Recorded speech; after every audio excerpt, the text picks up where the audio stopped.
Shalom. First, want to start off by giving all praise and glory unto Yahweh, by Hashem, Yahweh Shai, by Hashem, Kadash, Rakata Yahweh, Rakata Yahweh Shai, Rakata Yahweh, Rakata Yahweh Shai, Rakata Yahweh, Rakata Yahweh Shai. All right, Yahweh been the name of the Heavenly Father who the world calls God. Yahweh Shai been the name of his beloved Son, who the world ignorantly calls Jesus Christ. That's the true names in the Lashon Kodash, the ancient Hebrew. The only names you call upon for salvation if you're an Israelite. The Israelites mean so-called Negroes, Latinos, and Native Americans today. All right, that's your true identity. Okay, according to the scriptures. Double honors to the apostles, bishops, and elders of Great Millstone, and blessings and salutations to the Lord's elect. You know, we're out here another week. You know, we just wanted to do a camp before the Pesach. You know, the Pesach comes in tonight. You know, it's just exciting times for the righteous and horrific times for the wicked. Okay, we're living in the end of this society, the end of Esau Edom's rule. All right, and we're living in the time of the return of our Lord Yahweh Shai. All right, we want to go into that solemn night. All right, because when you go into the Pesach, it's a solemn assembly. Can we get that word solemn? Just a regular definition. It's a solemn assembly. It's not a party. It's not a cookout. It's a very solemn night. Okay, and we want to go to the origins of that night, and then Lord's will, we want to touch upon, you know, Yahweh Shai's Passover. You know, whoever got it. Not cheerful or solemn. Right, not cheerful. It's not a party. Okay, that's why we're to keep our shoes on. You know, it's a very solemn thing. Not cheerful. Go ahead. Or smiling, serious. Very serious. It's a very serious time. And it's always a heavy season around this time. All right, you go into the scriptures, things happen around this time. Okay? So we got to remember to stay in the spirit, continue fighting, brothers, man. We almost out of this place. You know, scriptures say to examine yourselves. This is a time of examination. Okay? Pray to Yahweh Shema Shai on the things you need, man. You know, to continue in this fight, man. But let's jump to like around Exodus 7, you know, around the time of the first plague. And we just go through the plagues and go through that night, go through that mighty deliverance, you know. Whatever brothers got, you know. What? Exodus chapter 7, verses 1. And the Lord said unto Moses, See, I have made thee a god to Pharaoh, and Aaron thy brother shall be thy prophet. Thou shalt speak all that I command thee, and Aaron thy brother shall speak unto Pharaoh, that he send the children of Israel out of his land. And I will harden Pharaoh's heart, and multiply my signs and my wonders in the land of Egypt. Right, he hardened Pharaoh's heart because the Lord wanted to show his power. And it's no different in this time, okay? Jump. Where you at? U.S. All right, keep going. But Pharaoh shall not hearken unto you, that I may lay my hand upon Egypt, and bring forth my armies and my people, the children of Israel, out of the land of Egypt by great judgments. All right, read that again, because the Lord only has one people. All right, we're living in a time where everybody thinks that they could serve the Lord. They think that this Bible is for everyone. No. All right, the Lord has one people. One people came out of Egypt, man. Okay, read it again. But Pharaoh shall not hearken unto you, that I may lay my hand upon Egypt, and bring forth my armies and my people, the children of Israel, there you go, out of the land of Egypt by great judgments. And the Egyptians shall know that I am the Lord, when I stretch forth my hand upon Egypt, and bring out the children of Israel from among them. And it's going to be the same in this time. The scriptures say this place is spiritually Egypt. So you people, you're going to know. You Edomites, our people, you other nations, you're going to know who the true power is, man. Who the creator of the heavens and the earth is, Yahweh Shema Shai. You're going to know when it's all said and done. Go ahead. And Moses and Aaron did as the Lord commanded them, so did they. And Moses was 80 years old, and Aaron 83 years old, when they spake unto Pharaoh. And the Lord spake unto Moses and unto Aaron, saying, When Pharaoh shall speak unto you, saying, Show a miracle for you, then thou shalt say unto Aaron, Take thy rod and cast it before Pharaoh, and it shall become a serpent. And Moses and Aaron went in unto Pharaoh, and they did so as the Lord had commanded. And Aaron cast down his rod before Pharaoh and before his servants, and it became a serpent. Then Pharaoh also called the wise men and the sorcerers. Now the magicians of Egypt, they also did in like manner with their enchantments. Right. They used that left hand witchcraft, that left hand sorcery to do the same thing. But these things are going to escalate, right? It's going to be things that they're not going to be able to do. Go ahead. Verse 12, For they cast down every man his rod, and they became serpents. But Aaron's rod swallowed up their rods, and he hardens Pharaoh's heart. Showing you that righteousness is stronger than wickedness, man. Always. Okay? Righteousness is stronger than wickedness. It's greater than wickedness. You understand? Go ahead. And he hardened Pharaoh's heart, that he hearkened not unto them, as the Lord had said. And the Lord said unto Moses, Pharaoh's heart is hardened. He refuseth to let the people go. Right? Get thee unto Pharaoh in the morning. Lo, he goeth out unto the water. And thou shalt stand by the river's bank against he come. And the rod which was turned to a serpent shalt thou take in thine hand. And thou shalt say unto him, The Lord, God of the Hebrews, has sent me unto thee, saying, Let my people go, that they may serve me in the wilderness. And behold, hitherto thou wouldest not hear. Thus saith the Lord, In this thou shalt know that I am the Lord. Behold, I will smite with the rod that is in thine hand upon the waters which are in the river, and they shall be turned to blood. And the fish that is in the river shall die, and the river shall stink, and the Egyptians shall loathe to drink of the water of the river. Right, so this is the first plague. You know? Go ahead. And the Lord spake unto Moses, Say unto Aaron, Take thy rod and stretch out thine hand upon the waters of Egypt, upon their streams, upon their rivers, upon their ponds, upon all their pools of water, that they may become blood, and that there may be blood throughout all the land of Egypt, both in vessels of wood and in vessels of stone. And Moses and Aaron did so as the Lord commanded. And he lifted up the rod and smote the waters that were in the river, in the sight of Pharaoh, and in the sight of his servants. And all the water that were in the river were turned to blood. And the fish that was in the river died, and the river stank, and the Egyptians could not drink of the water of the river. And there that's a crucial plague. Yeah. You know, no water to bathe in, no water to drink. You know, no water for your animals. Right. Even the water that you had in a pitcher. Yep. You know, everything was turned to blood. Yeah. And it said it stank because it killed all the animals in the rivers. I mean, all the fish and all that. Go ahead. And there was blood throughout all the land of Egypt. And the magicians of Egypt did so with their enchantments. They did the same thing. They mimicked it using witchcraft. Go ahead.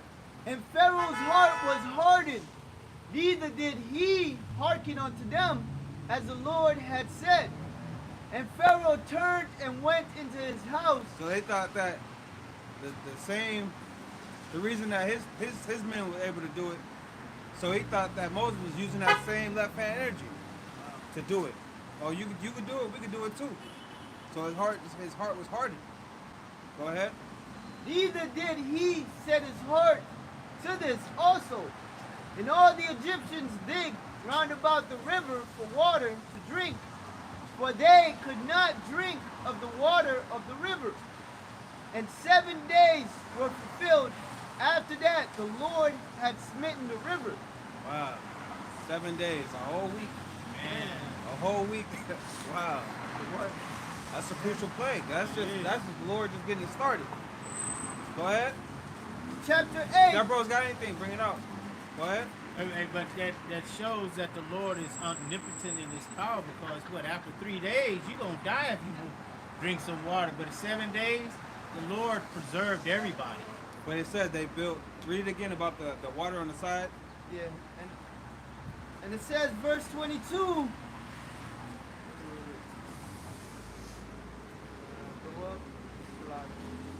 Verse 22, and the magicians of Egypt did so with their enchantments, and Pharaoh's heart was hardened. Nah, 24, bro. 24 count. And all the Egyptians digged round about the river for water to drink. Oh, okay. That's how they survived. Okay. Go ahead. For they could not drink of the water of the river. And 7 days were fulfilled after that the Lord had smitten the river. All right, so that was just the Lord getting started. You know, just like in this time, the Lord just getting started, man. Scriptures refer to it as the beginning of sorrows. All right, and this is our God that did this. All right, the God of the Israelites, and each plague was an attack at the Egyptians' gods, man. Okay, each plague was an attack at these gods that they worship, showing them that they're not gods, man. The only true power, the only God there is Yahweh B'Shem Yahushai. Go ahead. Psalms chapter 78, verse 43. It says, I'll start from 42. It says, they remember not his hand, nor the day when he had delivered them from the enemy, how he had wrought his signs in Egypt, and his wonders in the field of Zoan. And he had turned their rivers into blood, and their floods that they could not drink. He sent diverse sorts of flies among them, which devoured them, and frogs. You jumping ahead. Yeah, I Ak. know. That's, I gotta get to it. Go ahead, go back to the plagues.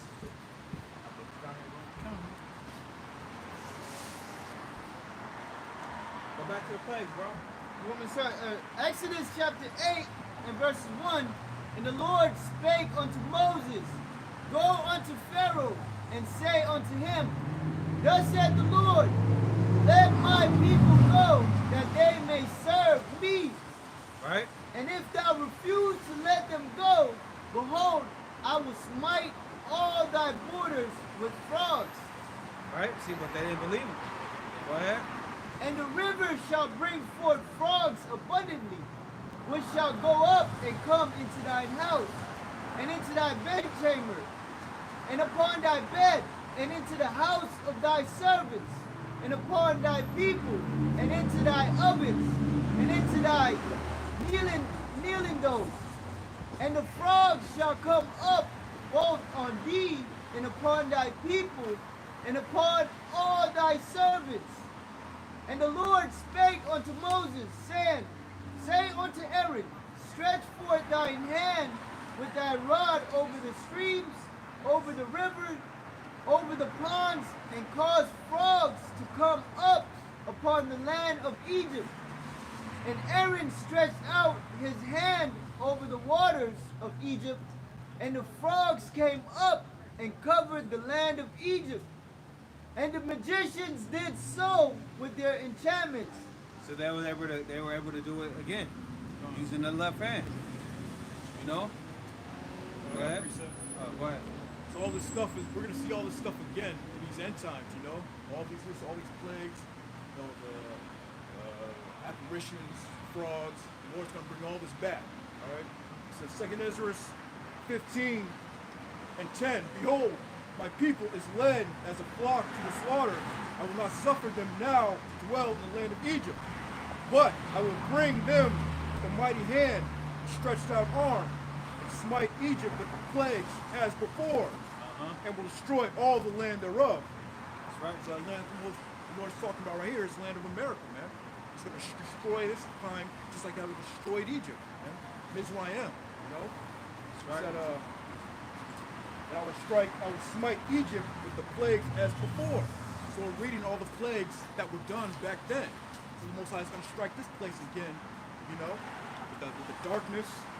You know, we don't know exactly how he's going to do it, but it's going to happen, man. You know, this place is ultimately going to be hit with the nukes. Yeah. Which is considered a plague too. And the plagues are going to be like what Ezra says in 15 and the 16th chapter also. Sword, famine, pestilences. You know, it's going to be worse than Egypt. Yep, go ahead. We left off at 9, right? Hey, like for example, rivers turning into blood. You already have that happening throughout the world.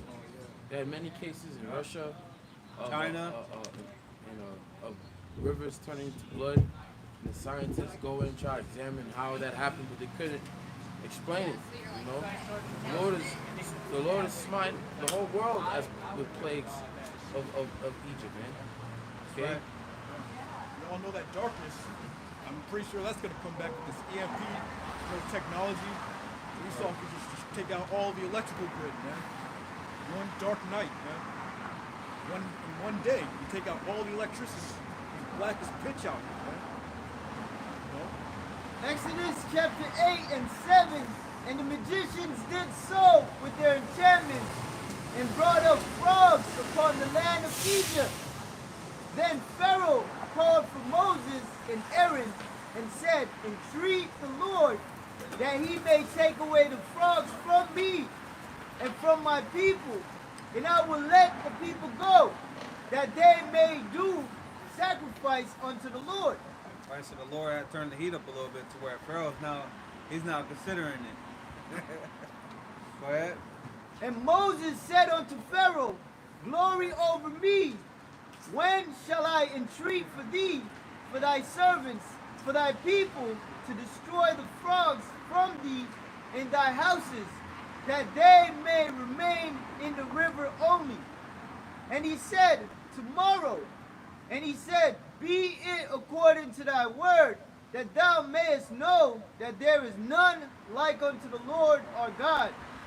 And the frogs shall depart from thee, from thy houses, and from thy servants, and from thy people, and they shall remain in the river only.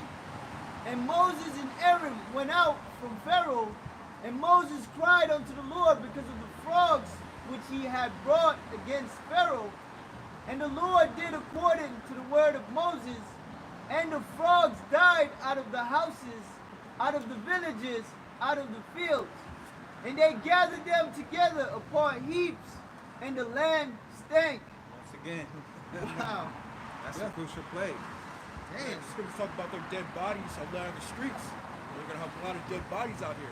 What's going to happen? It's going to produce pestilence and a stench. Yeah, man. So that land is going to stink all over again. Man. You have that bad smell all throughout Babylon. Smell of death, man. Go ahead. Verse Keep going, bro. Verse 15, but when Pharaoh saw that there was respite, he hardened his heart and hearkened not unto them, as the Lord had said. And the Lord said unto Moses, say unto Aaron, stretch out thy rod and smite the dust of the land, that it may become lice throughout all the land of Egypt. And they did so. For Aaron stretched out his hand with his rod and smote the dust of the earth, and it became lice in man and in beast. All the dust of the land became lice throughout all the land of Egypt. Ooh, that's a crucial plague too. Bro. When you go into the lice, it's gnats. You know? Now imagine how annoying that is. Go ahead. One is annoying. One is annoying, bro. Go ahead. And they did so, for Aaron stretched out his hand with his rod and smote the dust of the earth, and it became lice in man and in beast. And all the dust of the land became lice throughout all the land of Egypt. Right, here's a crucial point. Keep going.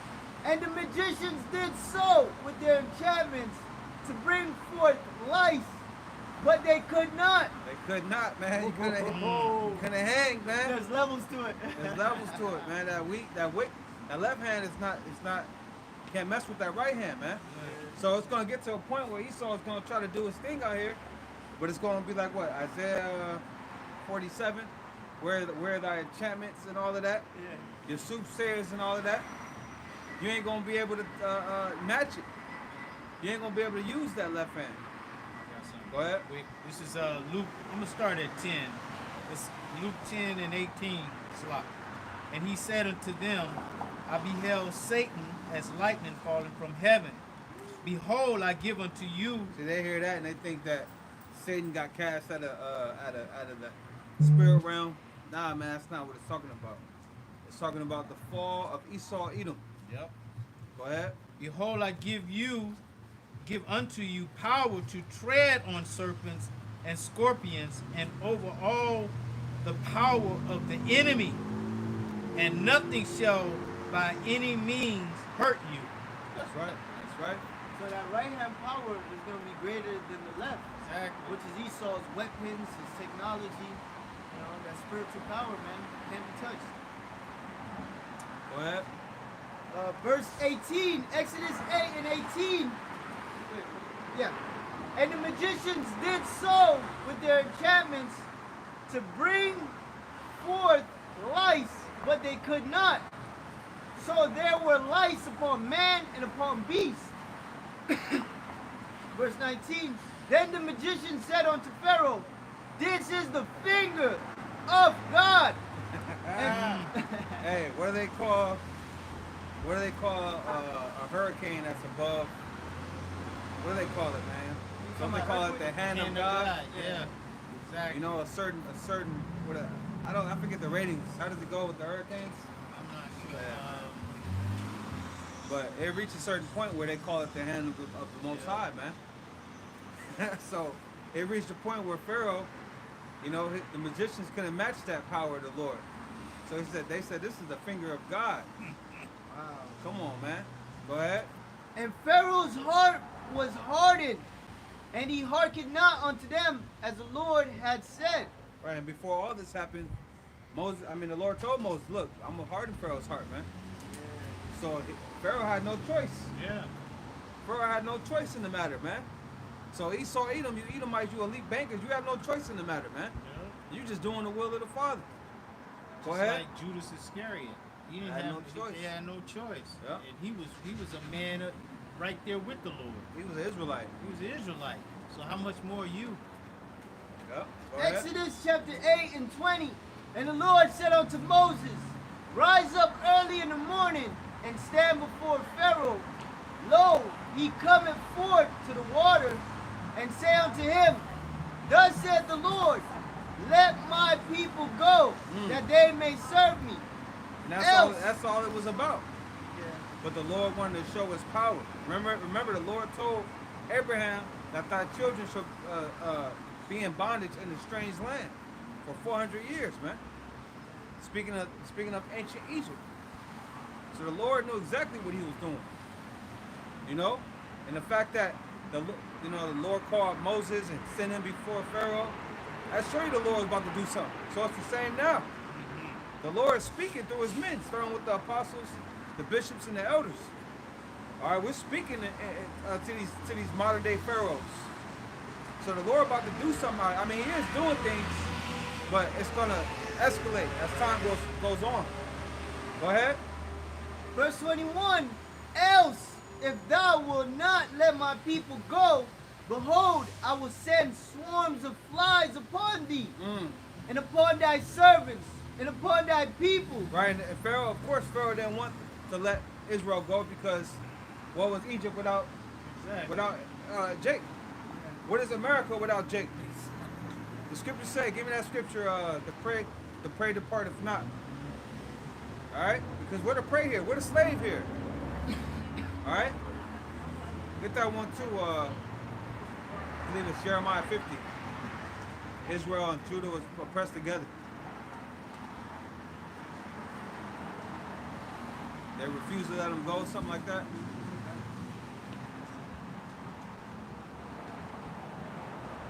All right, because what will Esau Edom's world be without Jake, man? A bunch of nothing. Go ahead. Jeremiah 50 and 33, it says, Thus saith the Lord of hosts, the children of Israel and the children of Judah were oppressed together. All right, the children of Israel speaking to you, you so-called Native Americans and you so-called Latinos. All right, you make up the northern kingdom. All right, go ahead. And all that took them captives. Now read it with Judah again. It says, Thus said the Lord of hosts, the children of Israel and the children of Judah. All right, the children of Judah, speaking about you so-called Negroes, you Haitians, and you so-called Jamaicans. You make up the children of Judah. All right, the southern kingdom. Go ahead. Were oppressed together. Right, oppressed together here in America, man. All right, this place, America, is, the meaning of America is bitter. This is an extremely bitter place for the so-called Negro, Latino, Native American. We all deal with the same plight. You know, we all have the same struggles. We all have the same enemy. It's because we are the same people. Okay? In the early 90s, a lot of Cubans came here, and they went back home because they said it was too oppressive. You know? Yep. Something that you tribes fail to realize, that you have one common enemy. You both, you know, a lot of the North Kingdom, they look at the Southern Kingdom like enemy. Like they're like a lot of, like the scripture says, a lot of hatred between the tribes. But we all have one common, we all go through the same shit. We all have one common enemy. That's Esau Edom. Yep. That's oppressing us together. Okay, it ain't just the Southern Kingdom. There's also your Northern Kingdom as well, man. Yeah. But they got it in their heart like Esau is not really oppressing them, you know, because they can get a job and They can go back to their land, Right. so-called land. Right. Well, Mexico's not your land. Cuba's not your land. Puerto Rico's not your land. The South and Central America is not your land. You came over here, man, we could go into the history, you know, but you read 2nd Esdras, the 13th chapter, it goes into why Northern Kingdom came over here. You've been over here over 2,000 years.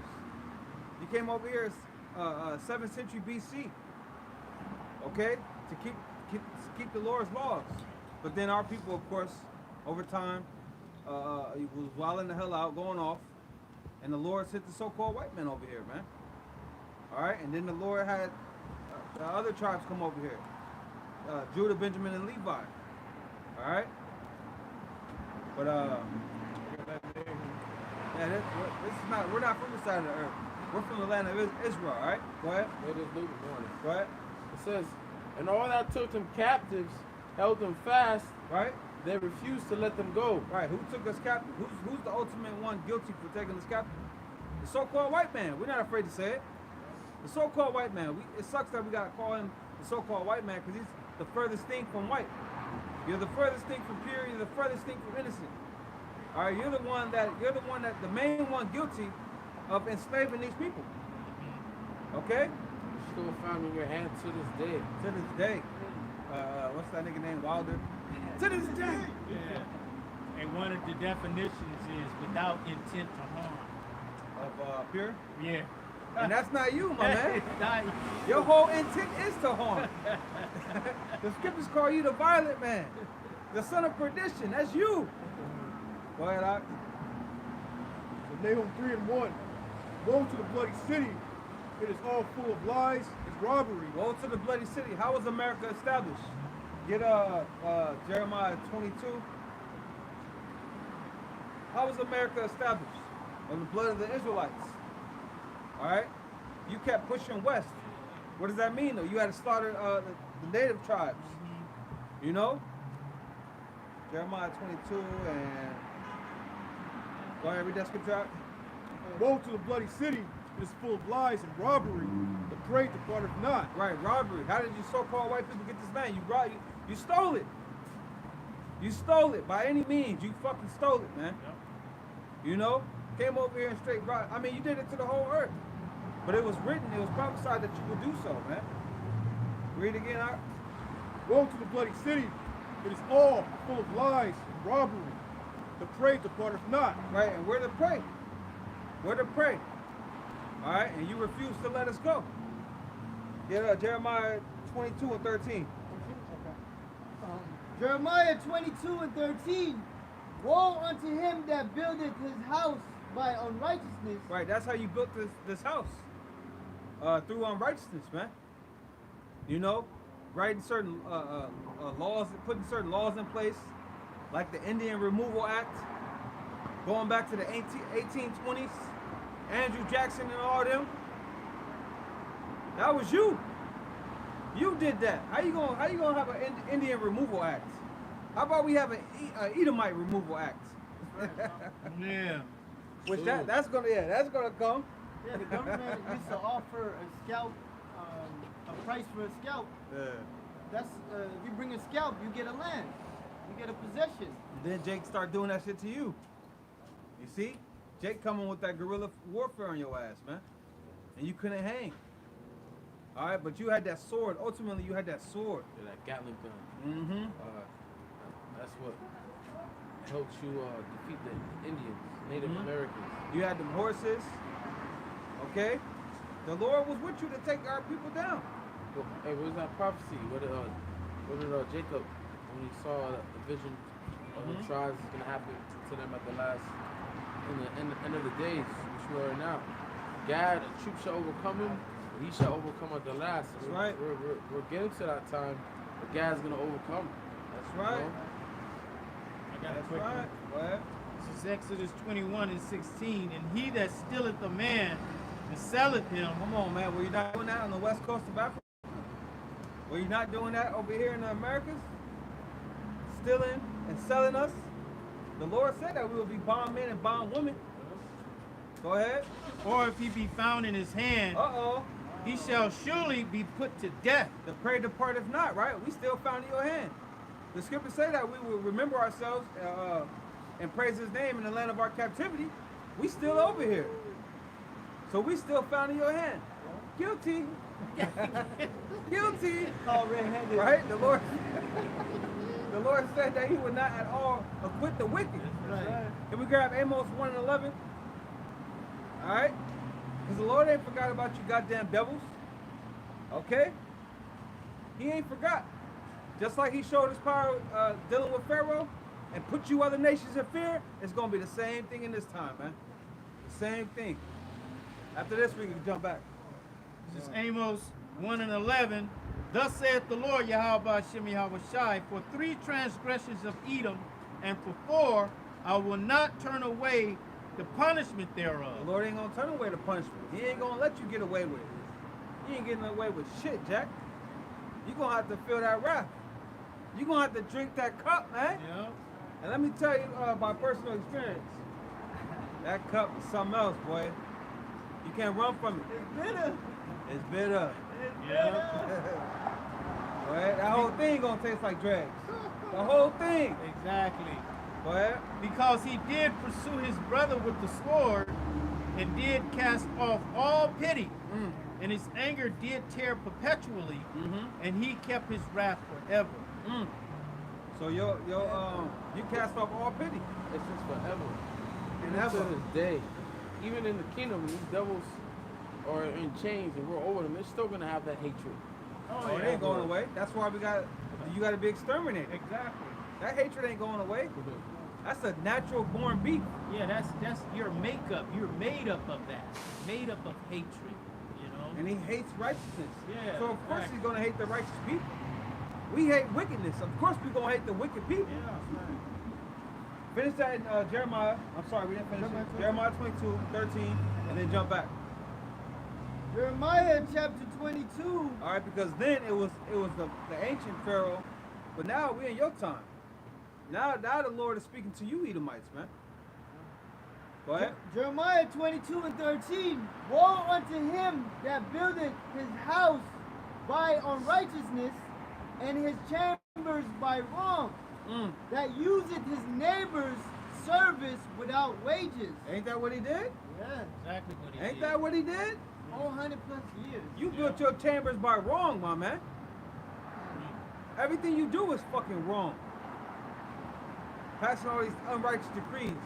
The fact that you want to place a seat HIP and within everyone. That's an unrighteous decree, goddammit. You fucking evil ass Edomites. Yeah. Go ahead, bro. And That it was it said- on that. That was it on that. And real quick, There's more? Go yeah, ahead. and give it not him not for his work. Yeah, that's what you did. All this labor that Jake put in over here, it was free labor. Yeah. Essentially free labor. That's how it made America great. Right? And wasn't old boy thing make America great again? Right. So are you not alluding that America's not great? Not only did he steal labor, he stole all of our ideas as well. Inventions. Inventions. He He took credit for everything. exactly got all the patents. You always robbing Jake in the music industry. Yep. Entertainment. Entertainment. Let's put it entertainment industry. Yeah. Highway robbery, man. Highway He robbery. robbing us with our taxes. Yeah. Bro, Right? Yeah. Hey, Yeah. made no account of his labor. That's it. Was it with Solomon 5? Yeah. bro. The scriptures is on your ass, my If man. he really did, Jake would be the wealthiest. Bro, Jake would be the wealthiest people in the See, earth, but man. no, we ain't brought over here to prosper. Exactly. We brought over here to feel the wrath of the Lord, man. That's it. All right. You know, when you in prison, you gotta sit there and think, damn, I Right. should never done that. Yeah. Damn, if this didn't happen, you know, they put it all together. Damn, Yeah. damn, you got that time to think about it. This is our time to think about it. Damn, we fucked up. Baba Kashai, Yahweh Shema Shai, forgive us for our transgressions. Yeah. Please. This is the Lord putting us in our place, man. Okay. Man. You He gonna definitely learn. put it, he You definitely gonna put us learn. in up. And he ain't done. He ain't done. He ain't done. That's the most crucial part. Yeah. Jake wanna whine about what we've been through. You ain't seen nothing yet, man. Exactly, because it says that the day of Jacob's trouble is going to be worse than any Any day, time since there was a nation. What? Since there was a nation? Since there was a nation. What? You go to Daniel's Yeah. 9, I tell you what happened to us ain't happening to nobody else under the heaven. Mm. But the Lord ain't done. He ain't done swinging this damn Edomite. What you got, Op? James 5:4 says, "Behold, the hire of the laborers who have reaped down your fields, which is of you kept back by fraud, crieth, and the cries of them which have reaped are entered into the ears of the Lord of Sabaoth." Now, in the time of Egypt, right, it was known as hard bondage, to the point where we as a people, we cried to the Heavenly Father. And the Heavenly Father heard our cries. He heard our prayers. Okay, now in this time is all of our people crying to the Heavenly Father? No, but the elected are. Alright? And our prayers, our cries are entered into his ears, man. He sees our sufferings. He sees our afflictions. And this is why all these things are happening around the world. Okay, this is why you have signs, like right after the Passover, March 24th, 25th, you have a blood moon. Okay, after that, the devil's comet, April 8th, the solar eclipse. These are all signs that the Lord is showing that he's getting ready to deliver us, to put an end to this. There's one coming up on Monday, a blood moon. Yeah, blood moon. March Blood moon. Okay, you already 24th, mentioned it? Yeah, blood Hey, moon. what was March it? 24th to 25th. Reading earlier, the Lord's going to show Pharaoh his signs. What? Roughly, paraphrasing. Yeah, we definitely in that time where the Lord is, he's doing what he said he would do. Yeah, Everything bro. that's written is coming to pass. Hey, like you mentioned earlier, what made Egypt great was us.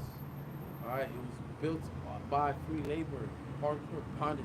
Yeah, Same bro. shit with America, built by hardcore. It was built by hardcore bondage, by the blood of us so-called Negroes, Latinos, Native Americans. It's similar in it, and it's still being run to this day. Who's Right. running this place? Right. Jake. Who's doing all the graveyard shit, all the hard labor's job, building all these buildings?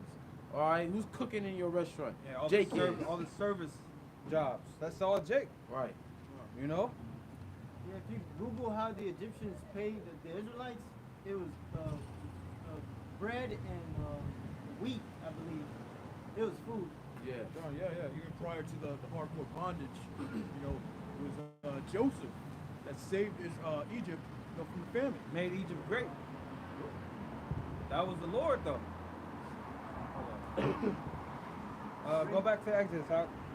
Exodus chapter 8 and verse 21.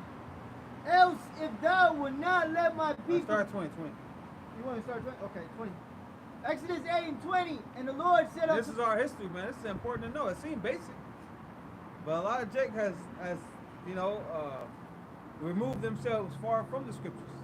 They're not even concerned with the scriptures no more. Now they're talking about universes, ancestors, and all this other shit. Yeah. All right, your ancestors is not guiding your black ass. The universe is telling me something. Yeah, get the fuck out of here. Satan is talking to your ass. Bro, why would you want to be an Egyptian when you could be the greater people, the Israelites? They don't see no greatness in being an Israelite. A lot of our people thought they think Egypt is the homeland. Fuck out of here. Yeah. This is where life started was in Egypt. Yeah, Bob Marley's crazy ass thought he needed to go to so-called back to Africa. Nah, man, it's not our land. Scriptures don't speak about that. Scriptures speak about the land of Israel. Right. That Fertile Crescent, all that's on. You know, Africa is known as the land of Ham. Yeah. We don't Okay. have a land to go to right now. Yeah. So I took our land, man. That's why when Jakes go back to Africa, to Liberia, you end up getting fucked up over there, man. Yeah. You end up getting, what they call finesse. You know, Hamites finesse you out of money and land, you know? Jake be going to the west coast of Africa, Ghana and all that. Those are Israelites. That's why you vibing with them. They're Israelites. Okay? Our people, millions of our people fled into the west coast of Africa. Fleeing Roman persecution, man. Going back to 70 AD. All right, those are our people over there, man. But that don't mean that's where we from, okay? Go ahead, Doc. So Exodus 8 and 20, and the Lord said unto Moses, Rise up early in the morning, and stand before Pharaoh. Lo, he cometh forth to the water. You see how the Lord is instructing Moses on everything he needs to do. The Lord is instructing us.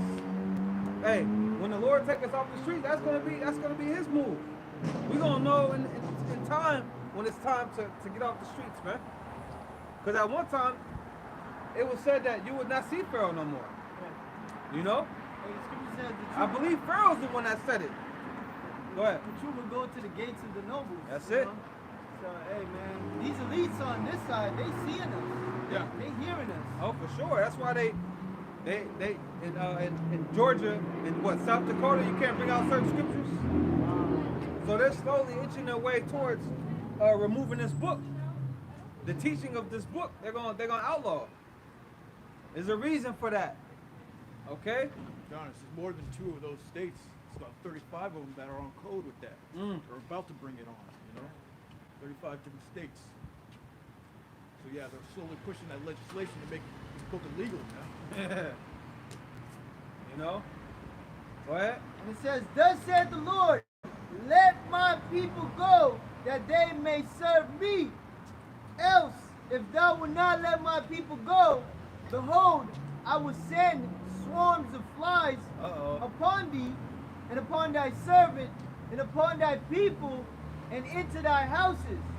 And the houses of the Egyptians shall be full of swarms of flies from Pharaoh, from his servants, from his people. There remaineth not one. And Pharaoh hardened his heart at this time also. Neither would he let the people go. Hey man, Keep reading now. flies are so fucking annoying. Just one fly in your house. What verse were you at? The 32nd.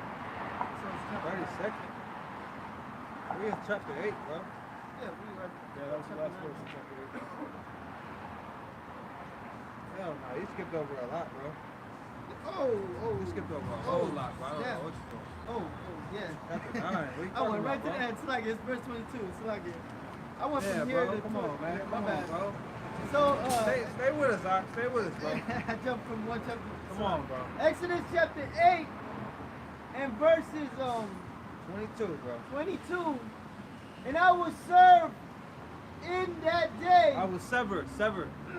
I will sever in that day the land of Goshen, in which my people dwell, Right. that no swarms of flies shall be there. So we weren't affected by the plagues. And it's going to be the same thing for the Lord's elect. You need some water out? It's going to be the same thing for the Lord's elect. All right?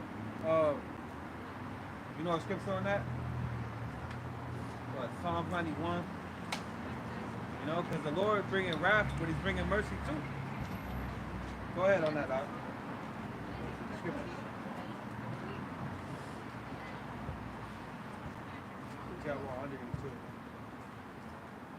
know what I'm saying? Read that scripture again. With 22. Exodus 8 and 22. And I will sever in that day the land of Goshen, in which my people dwell, that no swarms of flies shall be there, to the end thou mayest know that I am the Lord in the midst of the earth. And I will put a division between my people and thy people. Tomorrow shall this sign be. Right, so the Lord's going to put a division between his elect and the rest of you people out here, man. Go ahead. This is Ezekiel chapter 9, verse 4. It says, Well, you can, we're going to come back to it then. Go ahead. it says, and the Lord said unto him, go through the midst of the city, through the midst of Jerusalem, and set a mark upon the foreheads of the men that sigh and that cry. Right, that mark in the Hebrew is tawah. All right, you got to understand some Hebrew in this thing. You got to know some Hebrew. You got to understand the basics of the Hebrew, because the Heavenly Father's name and his son's name is in what? In Hebrew. You got to know how to write it. You got to know how to read it. You got to know how to understand it. Okay, you got to know some Hebrew in this thing. So read it again, bro. The Lord said unto him, go through the midst of the city, through the midst of Jerusalem, and set a mark upon the foreheads of the men that sigh and that cry for all the abominations that be done in the midst thereof. Right, and that tawah is exempt from judgment.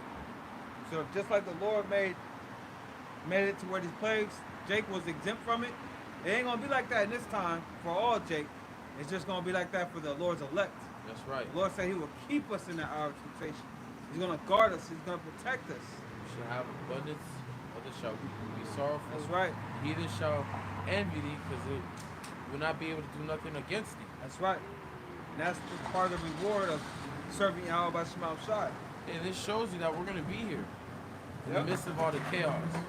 You got a belief amongst the Christians how that doctrine of the 7 years of hell, like before that hell starts, that the Christians are going to get raptured up. No, man.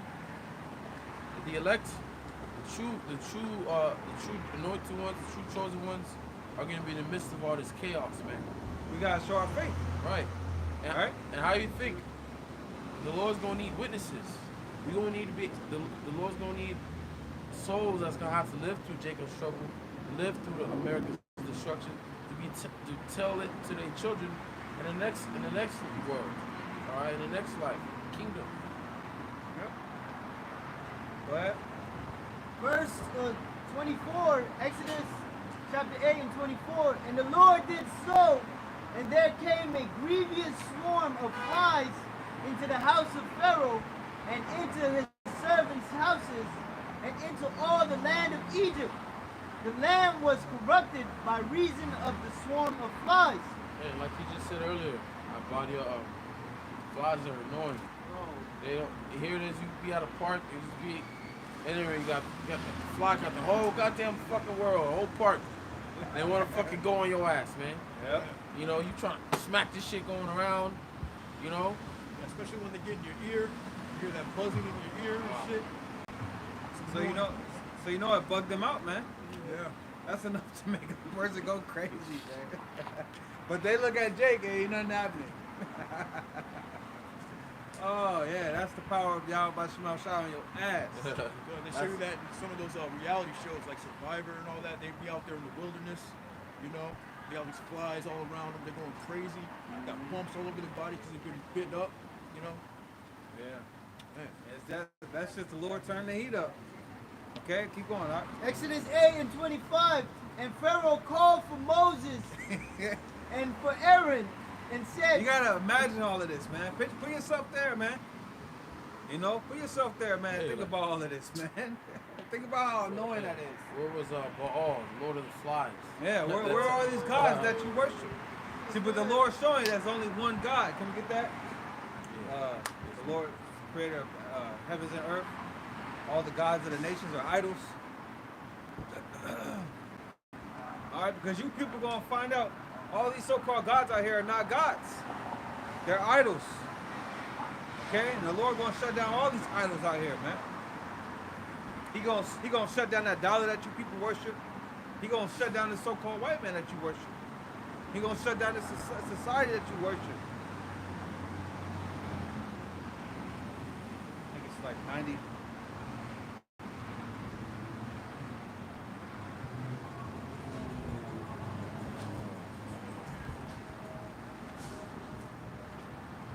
What is it? But I'm looking for What? Oh, 96 and 4. Psalms 96 and 4. For the Lord is great and greatly to be praised. That's right. He is to be feared above all gods. Well, our power is to be feared. Go ahead. The word gods there is all lowercase. Yeah. Because those are not gods, right? Right. He's to be feared, all right? And the whole earth is going to fear you. How about Shema outside? Real soon. Go ahead. For all the gods of the nations are idols, but the Lord made the heavens. That's a clear distinction within power. Yeah. You know, you look at the heavens in all its glory. Yeah, our God created that. You people want to talk about the universe. Who created the universe? Yahweh Bashim Shah. Scripture said the Lord created all things in general. Huh. And everything is so deep. You know, you look at all the insects, you look at all the ecosystems, you look at the ocean, everything is so intricately and intelligently created. You know, look at humans, man. Everything's in order. Look at the process of life. Look how a woman could give birth. A man could put a seed in a woman could give birth. You watch that child grow and develop. Oh man, into an adult. Come on, man. Someone put that in motion, man. It didn't just happen. Yeah, like that Big Bang Theory. That's bullshit. Come on, you people that believe in that shit, you're fucking stupid. You're retarded. Well, a fool Yeah. said that there is no God. I gotta say it like that. Yeah. It's true. You're fucking retarded. And you are fucking If retarded. the Big Bang is so real, how come when y'all blow up people's homes, it don't become? Yeah, why are you so devastated when the towers went down? Hey, Aren't they supposed to create some type of beauty? hey, Fuck outta here. explain how the oceans, the waves don't overpass the land. Mm-hmm. What is stopping? I always wondered. I was young. What is stopping the water from coming and flooding everything? Mm-hmm. You know, and Esau, and what his ass will always want to come with some scientific BS. See, but it show you when the Lord does allow the water to go past that border that the Lord gave it, it's judgment. Yup. Tsunamis and all of that, floods, that's judgment. Judgment.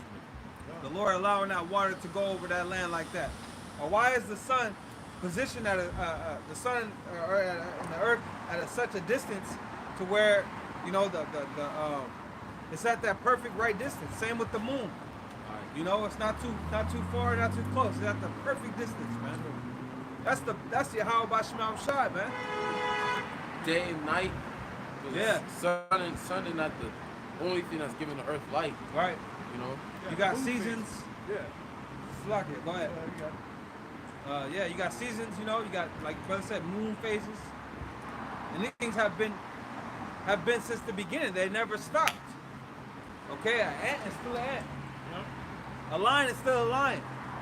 Man and woman is still man and woman. Okay, but let's go. Right, so 25.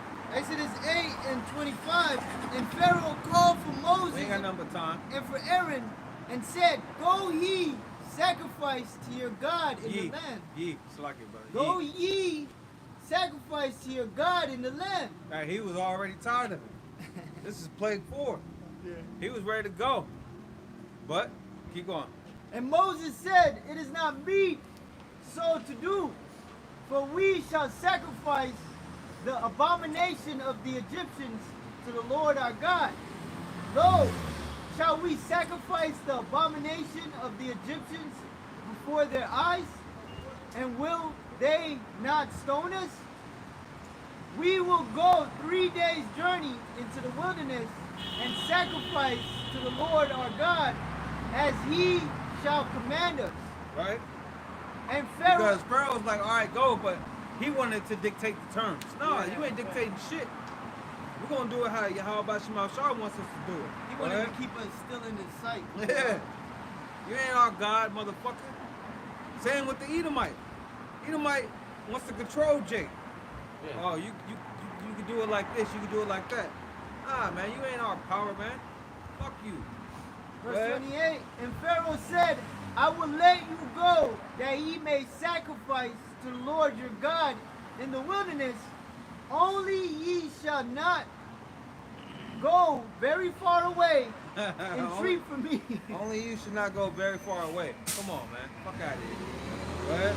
And Moses said, Behold, I go out from thee, and will entreat the Lord that the swarm of flies may depart from Pharaoh, from his servants, and from his people tomorrow. But let not Pharaoh deal deceitfully any more in not letting the people go to sacrifice to the Lord. And Moses went out from Pharaoh and entreated the Lord. And the Lord did according to the words of Moses, and he removed the swarm of flies from Pharaoh, from his servants, and from his people. There remained not one. And Pharaoh hardened his heart at this time also. Neither would he let the people go. Alright, so the Lord's like, alright, let's turn up a little more. Keep going, alright? Verse chapter 9. I'll read chapter 9. You got it? Go ahead. Chapter 9. Then the Lord said unto Moses, Go in unto Pharaoh and tell him, Thus saith the Lord power of the Hebrews, Let my people go, that they may serve me. For if thou refuse to let them go, and wilt hold them still, behold, the hand of the Lord is upon thy cattle, which is in the field, upon the horses, upon the asses, upon the camels, upon the oxen, and upon the sheep. Now it's a livelihood. Food. Read that again. Behold, the hand of the Lord is upon thy cattle, which is in the field, upon the horses, upon the asses, upon the camels, upon the oxen, and upon the sheep. There shall be a very grievous rain. This is a pestilence. Go ahead. And the Lord shall sever between the cattle of Israel and the cattle of Egypt, and there shall nothing die of all that is in the children's hand, the children of Israel. Read it again, bro. And the Lord shall sever between the cattle of Israel and the cattle of Egypt, and there shall nothing die, all that is the children of Israel. Right, so the Lord once again making the separation. Okay? But this time it ain't gonna be for all Israel. It's gonna be only for the Lord's elect. Okay? Go ahead. And the Lord appointed a set time, saying, Tomorrow the Lord shall do this thing in the land. And the Lord did that thing on the morrow, and all the cattle of Egypt died. But of the cattle of the children of Israel died not one. And Pharaoh sent, and behold, there was not one of the cattle of the Israelites dead. And the heart of Pharaoh was hardened, and he did not let the people go. And the Lord said unto Moses and unto Aaron, Take to you handfuls of ashes of the furnace, and let Moses sprinkle it toward the heaven in the sight of Pharaoh, and it shall become small dust in all the land of Egypt, and shall be a boil breaking forth with blains upon man and upon beast throughout all the land of Egypt. Now this is the sixth plague, the plague of boils. Oh, shit. So it's like a dust storm that happened? You gonna read it out? You gotta listen, bro. Go ahead. And they took ashes of the furnace and stood before Pharaoh, and Moses sprinkled it up toward heaven, and it became a boil breaking forth with blains upon man and upon beast. Man, that's one thing the Lord kept doing. He kept attacking the beasts too. Oh shit. Go ahead. And the magicians could not stand before Moses because of the boils. For the boil was upon the magicians and upon all Egyptians. And the Lord hardened the heart of Pharaoh, and he hearkened not unto them. as the Lord had spoken unto Moses. And the Lord said unto Moses, Rise up early in the morning, and stand before Pharaoh, and say unto him, Thus saith the Lord power of the Hebrews, Let my people go, that they may serve me. For I will at this time send all my plagues upon thine heart, and upon thy servants, and upon thy people, that they mayest know that there is none like me in all the earth. Go ahead. For now I will stretch out my hand, that I might smite thee with thy and thy people with pestilence, and thou shalt be cut off from all the earth. And in very deed for this cause have I raised thee up, for and to show in my power, thee my power, and that my name may be declared throughout all the earth. Right, so the Lord he detailed why he's doing it. Can somebody grab Sirach 16 and 15? Read that verse again out. And this is something that Paul quoted in Romans the 9th chapter. All right, go ahead. Exodus 9:16. And in very deed for this cause have I raised thee up, for to show in thee my power, and that my name may be declared throughout all the earth. Right, so it's going to be the same thing in this time. You know, the Lord's going to show his power through the taking down of this current empire. And the name of Yahweh B'Shem Shai is going to be known throughout the whole earth. Just like in that time. The other nations, they heard of what the Lord did to the Egyptians. Go ahead. Sirach 16 and 15. The Lord hardened Pharaoh that he should not know him, that his powerful works might be known to the world. There you go. Read again. The Lord hardened Pharaoh that he should not know him, that his powerful works might be known to the world. That his powerful works might be known to the world. Alright, so the powerful works of Yahweh B'Shem Shai are going to be known to the world when it's all said and done. Mainly the destruction of America, man. Via nuclear missiles, man. Yeah. Go ahead. Some of those things, same things are happening right now with them euthanizing all the cows, creating a famine. Okay, that's the Lord doing that. Man. Yep. Okay, this farmer came on and he was talking about how they're pouring out all kinds of milk. They're euthanizing chickens. Okay, euthanizing beef cows. You know, and how the G-men, you know, how they telling them that they gotta cease and desist. And a lot of farmers, they are coming up dead, talking about suicide. Okay, but these are the ones that not going along with evil E in this plan. Okay, so now they're coming up unalived, as they say. Yeah, the term for it is agent orange, where they're either asking the farmers to destroy their lands. If they don't buy it, if they don't sell off their lands, they have them force them to destroy it. Yeah, they was doing that in 2020, 2021. Yep. Go ahead. Go ahead. Wisdom of Solomon 12 and 16. For thy power is the beginning of righteousness, and because thou art the Lord of all, it maketh thee to be gracious unto all. For when men will not believe that thou art full of full power, thou showest thy strength, and among them that know it, thou makest their boldness manifest. That's right. That's right. And the Lord's about to show his power again. Because people who don't believe in a God, they don't think God ain't powerful. They think God's all good. You know, they have that mindset. But the Lord's getting ready to show his power. And one way that he's going to show his power is through judgment. Okay? Yep. Go back. Back in Exodus 9 and 17. As yet exaltest thou thyself against my people, that thou wilt not let them go? Behold, tomorrow about this time. See, Jake didn't have to defend themselves. Yahweh B'Shem Shai defended us. All right? So we don't need to defend ourselves in this time. Right. The Lord going to stand up for us. Go ahead.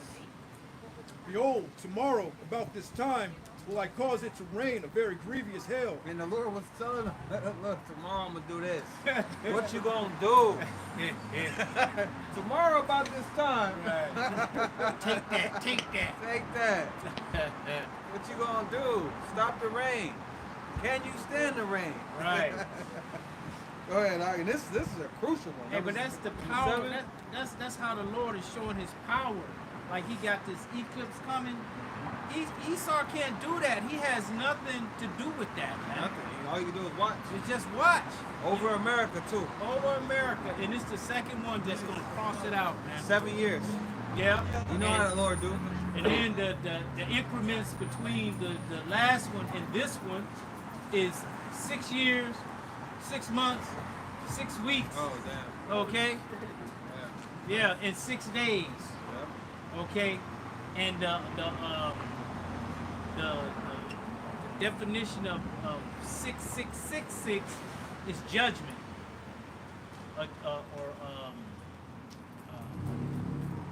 What's justified? I forget the word. But it's almost like judgment, you know? And America's about to be judged, man. Okay, and Esau can't do anything about these are signs from heaven, man. Yep. This is the Lord showing it. He said it will happen before the great terrible day of the Lord. There you go. Oh, and remember the blood moon is coming. Yeah, that's coming Monday. See? Yep. Recently, they just had a grievous hailstorm out there in the Midwest somewhere. Yeah. I was watching on TikTok. A person was filming their parking lot. All the cars were destroyed, man. Yeah. Windows were busted open. Everything was just all messed up, man. So those hailstorms can be very grievous. Oh, yeah. Go ahead. Exodus 9:18. Behold, tomorrow, about this time, I will cause it to rain a very grievous hail, such as hath not been in Egypt since the foundation thereof, even unto now. Send therefore. So this is unprecedented judgment. Just like the Lord said in the scriptures, I will do a new thing. So the Lord was doing new things, man. Read that again. Behold, tomorrow about this time, I will cause it to rain a very grievous hail, such as hath not been in Egypt since the foundation thereof, even unto now. Right. Send therefore now and gather thy cattle and all that thou hast in the field, for upon every man and beast which shall be found in the field and shall not be brought home, the hail shall come down upon them, and they shall die. I found this part funny right here, man. Keep reading. He that feared the word of the Lord among the servants of Pharaoh made his servants and his cattle flee into the houses. They knew the Lord wasn't bluffing. Right. He that feared read it again. Bring them cows in here. Yeah, because this is the 7th plague, so them 6 plagues already got them. Yep. They knew the Lord wasn't playing, man. Go ahead. He that feared the word of the Lord among the servants of Pharaoh made his servants and his cattle flee into the houses. And he that regarded not the word of the Lord left his servants and his cattle in the field. Right, and he eventually got judged. So, hey, if you don't want to believe the Lord in this time, you're going to end up being judged. Yeah. Okay, but the ones that are wise and that fear the Lord, you're going to take heed to that warning. Because the Lord said, he told you what he was going to do. Like he's telling you now what he's about to He's telling you what he's going to do. All right, we're telling you there's going to be a time of Jacob's trouble. We're telling you, the scripture's telling you that Esau Edom's going to come down with great wrath. We're telling you America's going to be destroyed by nuclear missiles. Yeah. We're telling you that Yahweh Shai is going to come. Okay, hey. And we telling Believe it you, or not. we telling you to repent. Yep. You know, because that's going to be the only way out. There's no but one way out, man. Believe it or not, like Ripley's, man. Go ahead. And the Lord said unto Moses, stretch forth thine hand toward heaven, that there may be hail in all the land of Egypt, upon man, and upon beast, and upon every herb of the field throughout the land of Egypt. And Moses stretched forth his rod toward heaven, and the Lord sent thunder and hail, and the fire ran along upon the ground. And the Lord rained hail upon the land of Egypt. So there was hail, and fire mingled with the hail. Oh, Damn. God damn. Very grievous. Fire and ice. Come on, man. Fire and ice. Because hell is ice, you know. And you know Jake can see it, you know, from a distance. They can see all the judgments going out. You can hear all the wailing and crying going out. Go ahead. So there was hail, and fire mingled with the hail, very grievous, such as there was none like it in all the land of Egypt since it became a nation. And the hail smote throughout all the land of Egypt, all that was in the field, both man and beast, and the hail smote every herb of the field, and brake every tree of the field. Attacking their food. Man, broke the trees. It also said there was none like it since there was a nation. There's a time coming like never seen before, man. You know? Can't even really imagine what the Lord's got in store. Only in the land of Goshen, where the children of Israel were, there was no hail. Once again, that separation. Go ahead. And Pharaoh sent and called for Moses and Aaron, and said unto them, I have sinned this time. The Lord is righteous, and I and my people are wicked. Look at that. Entreat the Lord, for it is enough that there be no more mighty thunderings and hail, and I will let you go, and ye shall stay no longer. And Moses said unto him, as soon as I am gone out of the city. That hell made him acknowledge his wickedness. Those plagues made him realize, look, Lord, you righteous, I'm wicked. And he said, I and my people are wicked. Right? You go to real quick, Wisdom of Solomon 17. It speaks of an unholy nation. All right? You fucking Egyptians, you were wicked as all hell. But you want wicked, more wicked than the damn devil. So imagine what the Lord gonna do to you Edomites. Come on, bro. At the top. Wisdom of Solomon, Sirach 17. Nah, Wisdom of Solomon. Wisdom of Solomon, chapter 17, verses 1. And it says, for great are thy judgments, and cannot be expressed. Therefore, unnurtured souls have erred. For when unrighteous men thought to oppress the holy nation, Right, unrighteous men thought to oppress the holy nation, speaking of you Egyptians. Go ahead. they being shut up in their houses, the prisoners of darkness. Right, that's all I wanted. Just the fact that he called himself wicked. Right. When an unrighteous, basically a people thought to oppress the holy nation. All right, go back. Well, we're gonna go to that, man, because that's one of the plagues, darkness. Go ahead. So Exodus 9 and 29. And Moses said unto him, as soon as I am gone out of the city, I will spread abroad my hands unto the Lord, and the thunder shall cease. Neither shall there be any more hail, that thou mayest know how the earth is the Lord's. But as for thee and thy servants, I know that ye will not yet fear the Lord's power. And the flax and the barley is smitten, for the barley was in the ear, and the flax was boiled, or balled. But the wheat and the rye were not smitten, for they were not grown up.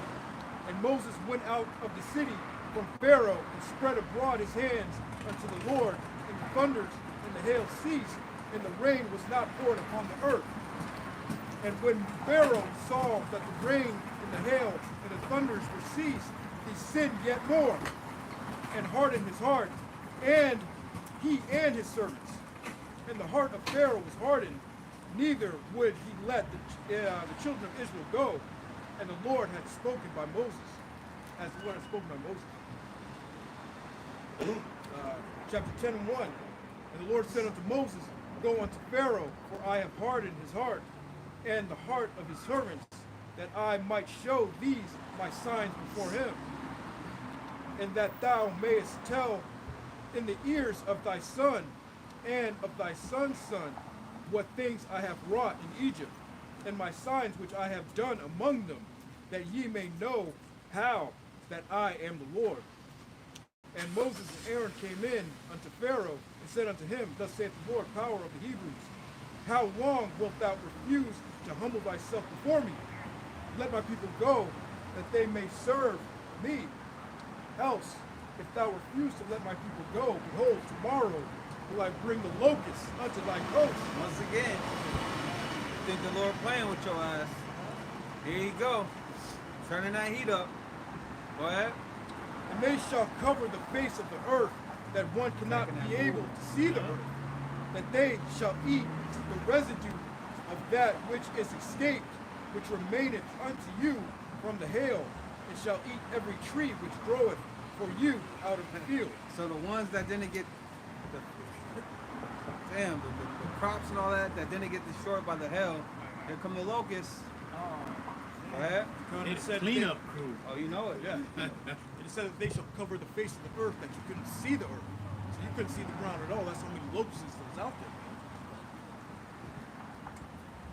Verse 6, and they shall fill thy houses, and the houses of all thy servants, and the houses of all the Egyptians, which neither thy fathers nor thy fathers' fathers have seen, since the day that they were brought upon the earth unto this day. Yep. And he turned himself and went out from Pharaoh. And Pharaoh's servants said unto him, how long shall this man be a snare unto us? He was tired of Moses, but couldn't stop Moses. You couldn't do nothing. Right? Go ahead. Let the men go, that they may serve the Lord their power.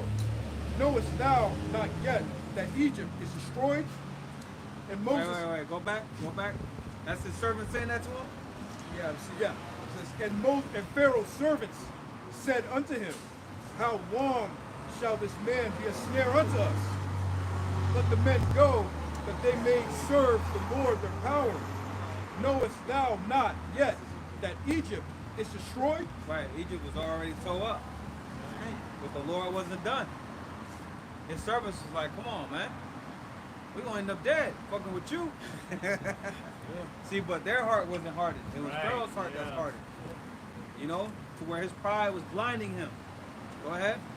And you damn devils, your pride is blinding you. Thinking you're going to accomplish a new world order. Yeah. Lord You got life fucked up. put his people in slavery forever. Yeah, you got life all the way tore up. The pride of thine heart has deceived thee. Go ahead. Luke chapter 4 and 31. Miserable are they that afflict thee and rejoice at thy fall. Right? Miserable are the cities which thy children serve.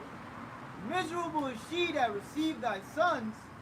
For as she rejoiced at thy ruin and was glad of thy fall, so shall she be grieved for her own destruction. Speaking of Babylon the Great, America, man. Go ahead. So Exodus 10 and 8. And Moses... Fucking Edomites have no clue, man. You have no clue that your world is falling apart. Dead land walking. And this is a controlled, what do they call it? Demolition. It's a controlled demolition by Yahweh Shema Shai, man. Alright? Precise. Yeah, man. And the Egyptians were grieved that they were going through it. They were going through it, man. Yeah. Go ahead. But the thing of the matter is, in this whole story, is that Pharaoh couldn't do nothing about it. His heart was hardened. He wanted to stop. He But did. at seven, I think after the third one, he was like, ready to stop it, but the Lord kept hardening his heart. But the Lord kept saying, I'm doing this to show my power. yeah.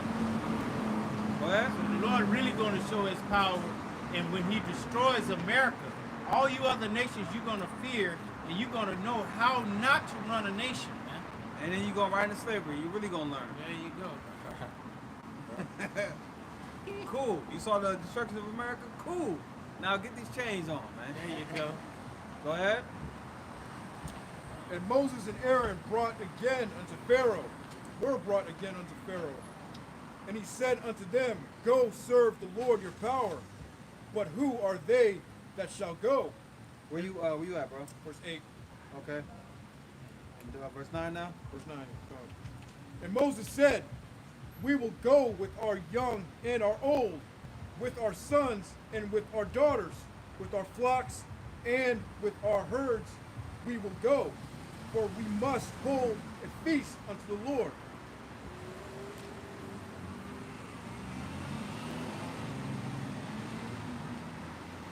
And he said unto them, let the Lord be so with you, as I will let you go, and your little ones. Look to it, for evil is before you. Not so. Go now, ye that are men, and serve the Lord. Here you go. Once again, trying to dictate the terms on how we do and what we do. No, fuck you. Okay, you ain't running shit. All right. What we going? All the men leave and leave the church? Nah, we don't want to come back to this place. Fuck you talking about? Go ahead. Not so. Go now, ye that are men, and serve the Lord, for that ye did desire, and they are driven out from Pharaoh's presence. And they were driven out. Go ahead. And they were driven out from Pharaoh's presence. And the Lord said unto Moses, stretch out thine hand over the land of Egypt for the locusts, that they may come up upon the land of Egypt and The Lord wasn't hearing none of that shit. Fuck out of here. Now I'll turn the fire up a little more on your ass. Go ahead. The Lord said unto Moses, stretch out thine hand over the land of Egypt for the locusts, that they may come up upon the land of Egypt and eat every herb of the land, even all that the hail hath left. And Moses stretched forth his rod over the land of Egypt, and the Lord brought an east wind upon the land all that day and all that night. And when it was morning, the east wind brought the locusts. And the locusts went up over all the land of Egypt and rested in all the coast of Egypt. Very grievous were they. Before them there were no such locusts as they, neither after them shall be such. For they covered the face of the whole earth, that the land was darkened. And they did eat every herb of the land, and all the fruit of the trees which the hail had left. And there remained not any green thing in the trees or in the herbs of the field through all the land of Egypt. Then Pharaoh called for Moses and Aaron in haste, and he said, In haste. He did it with urgency. You see how the Lord slowly broke him down? Like a boxer breaking down his opponent? Yeah. Take this body shot, man. Right to the liver, man. Take that. Woo! And his opponent can't do nothing but feel that pain. Yeah. And take a fucking knee eventually. Right? Go ahead. Then Pharaoh called for Moses and Aaron in haste, and he said, I have sinned against the Lord your power, Yeah. and against you. You feel that, huh? Yeah. He said, and against you. Uh-oh. He humbling himself. Acknowledgement. Go ahead.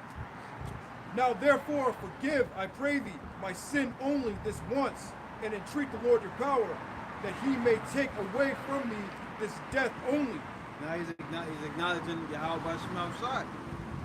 You know your guys ain't shit. Your guys gonna do nothing to get you out of that. Go ahead, and same with your Edomites. Satan ain't gonna be able to save you, man. Satan is not gonna be able to save you from the wrath of the Lord, man. Go ahead. And he went out from Pharaoh and entreated the Lord. And the Lord turned a mighty strong west wind, which took away the locusts and cast them into the Red Sea. There remained not one locust in all the coast of Egypt. But the Lord hardened Pharaoh's heart, so that he would not let the children of Israel go.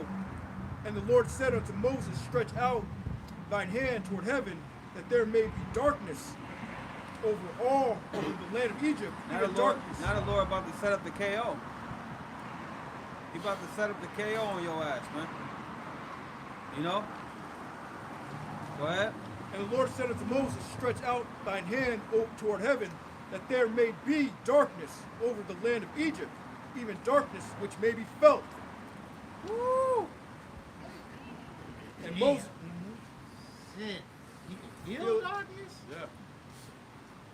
That's some true power. Go ahead.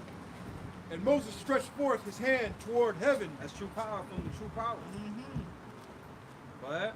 And It's better to acknowledge Yahweh Bashim outside now. It's better to repent and get with the Lord now before he start letting this wrath go. Yeah. Because once he goes, it ain't gonna stop. Until the missiles drop. Go ahead. And Moses stretched forth his hand toward heaven, and there was a thick darkness in all the land of Egypt 3 days.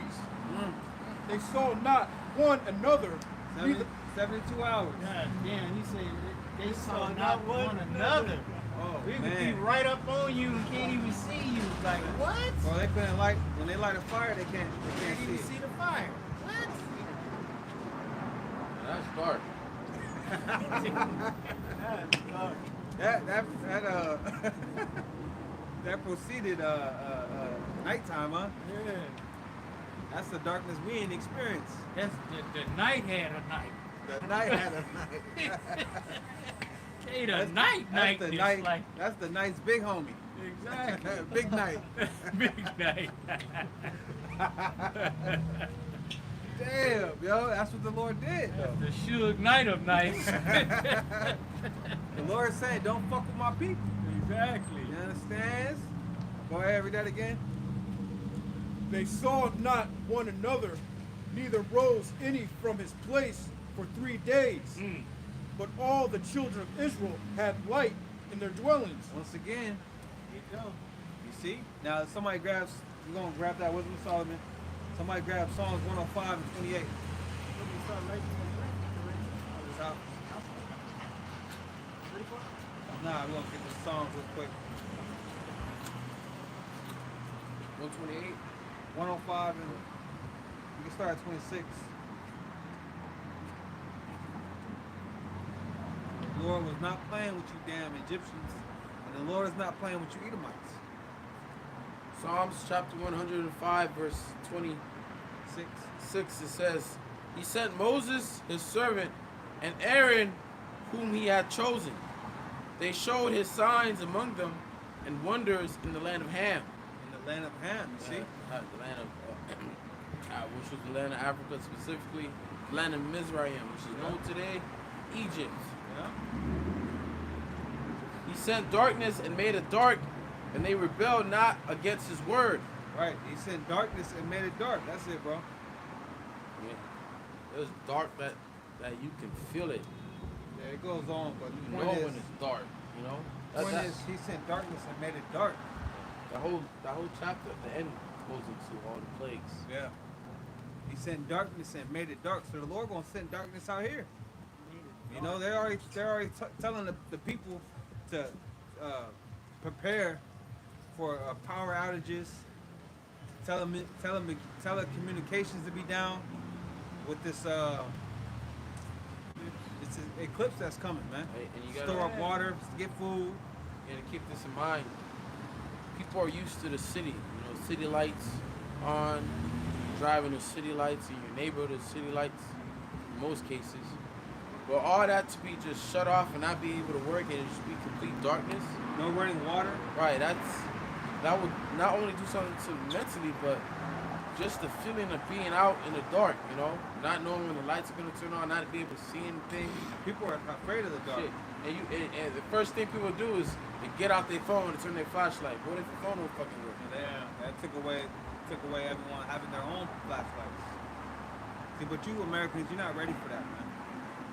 Okay? Yeah, you're not ready for what the third world countries are going to suffer, man. Like over there in Palestine, a lot of those people over there are dying. A lot of the kids are starving to death. No food, no running water, no power. That's all gonna come here. Okay. And the Egyptians, they dealt with life. They didn't go to the markets to buy their food. They didn't go to the grocery store. They dealt with real life. And this was horrific for them. This is terrifying for them. Self-sufficient. How much more they were self-sufficient. How much more you goddamn for you weak ass Americans that don't know how to do shit. Yeah. Damn, paraplegic ass Americans. Yeah, man. As far as societal taking care of yourself in the world, you're a paraplegic, man. And you might be able to say, oh, you guys grew up here too. Yeah, we did. In that way, we're soft too. But guess what? The Lord he gonna handle us, man. He gonna take care of us, man. Yep. Because the scripture said what? You shall starve, my servant shall eat. That's right. You shall be thirsty, my servant shall drink. The Lord said we're gonna rejoice. Exactly. We're gonna be married and have abundance. Have plenty. See? So we fear the Lord. It ain't taking. We don't need the Lord to jack shit up for us to fear Him. We fear Him. We actually waiting for the Lord. We pray to the Lord for Him to bring judgments upon this place. Man. You see? Go ahead. Wisdom of Solomon, chapter 17, verse 1. For great are thy judgments, and cannot be expressed. Therefore unnurtured souls have erred. For when unrighteous men thought to oppress the holy nation, they being shut up in their houses, the prisoners of darkness, and fettered with the bonds of a long night. Right, fettered with chains. So they were behind the prisons of darkness, man. They were in the prison cells of darkness. Because when you can't see the man next to you, you don't want to move. Why would you want to move? You can't see nothing. Right. You're going to end up getting hurt. Yeah. Triple fog. But where was the sun god Ra? Yeah. Why couldn't he shine light from the sun on your ass? You know? I bet they were That was a calling big upon his gun, ass. too. You know they were. Come on now. You know they was calling. They had the Nile god. Where's the Nile god when the Lord made it into blood? That's right. You see? Go ahead. And feathered Worshipping cows and shit. Yeah. with the bonds of a long night, lay there exiled from the eternal providence. For while they supposed to lie hid in their secret sins, they were scattered under a dark veil of forgetfulness, being horribly astonished and troubled with strange apparitions. Strange apparitions, man. And the Lord gonna bring strange apparitions here. Just like the Lord did in that mall over there in Miami or wherever it was. You got all type of different accounts, people speaking of these terrifying creatures appearing out of a portal. I remember saying one time the Lord gonna make this place into a haunted house. Y'all like that energy so much. All right, the Lord gonna create a haunted house. Right, like Universal Studios, what they call it? Horror Nights. Six Shit, Flags. That shit's always fucking packed. Disney. That shit gonna come right for your house. Exactly. You don't need to spend money. Yeah. You don't need to travel by parking. All right, it's gonna be right in front of your front doorstep, man. Yep. Go ahead. Yeah, imagine being in that triple darkness, and then an apparition shows up to you. Or a fire just appears out of Yeah. nowhere Oh, in the middle of your living room. right. You're like, oh shit. You hear that lion. Or a snake slither.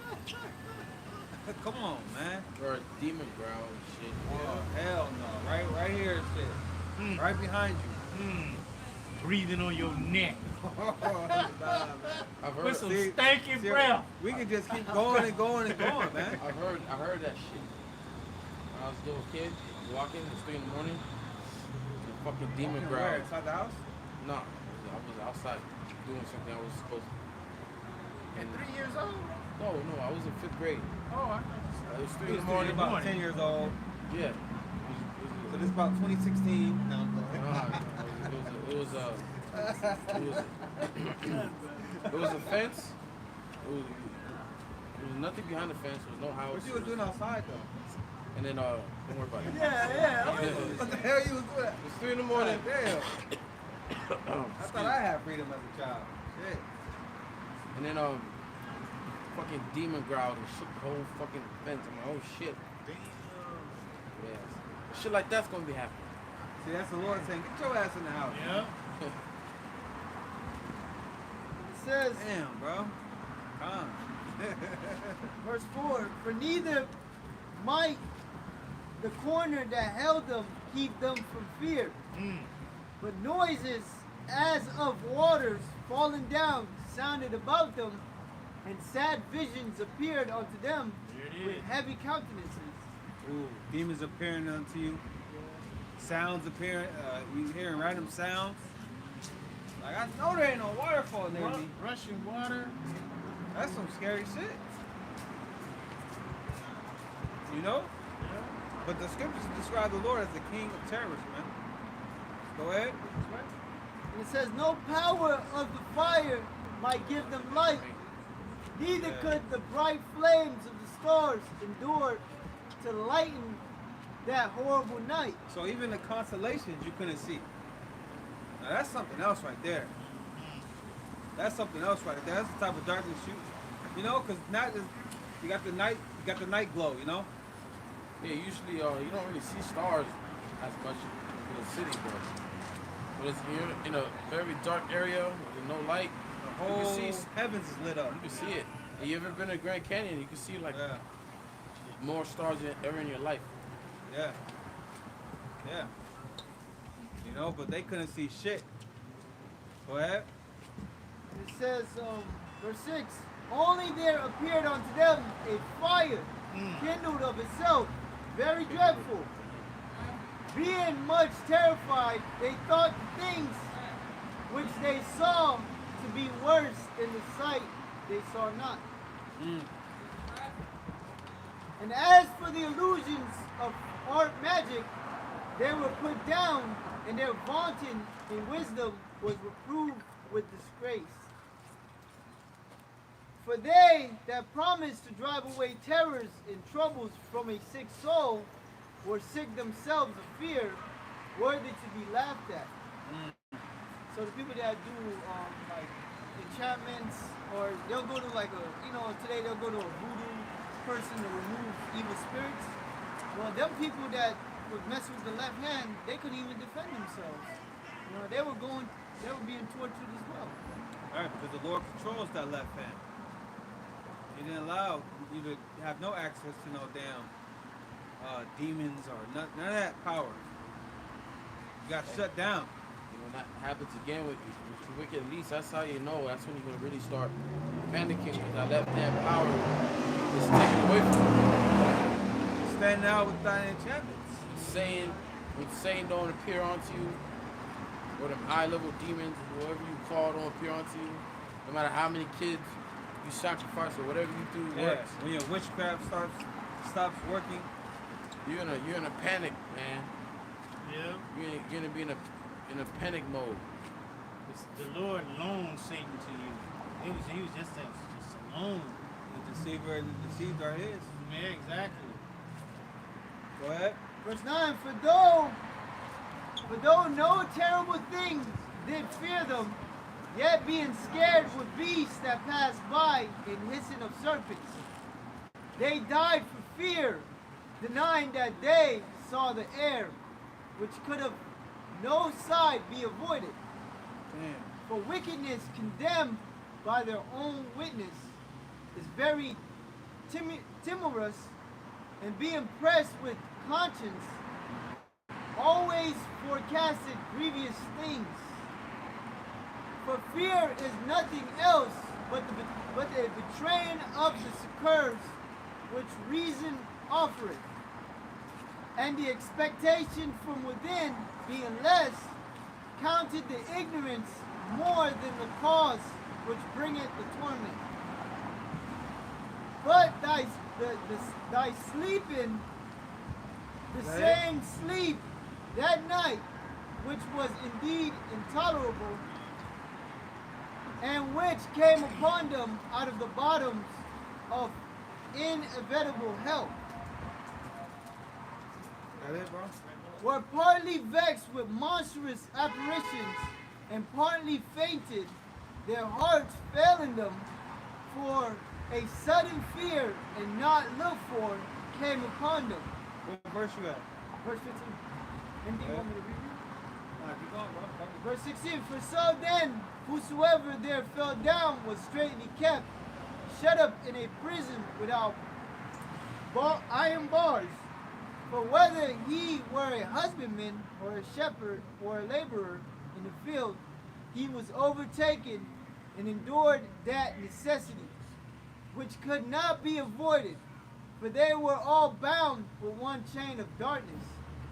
Whether it were a whistling wind, or a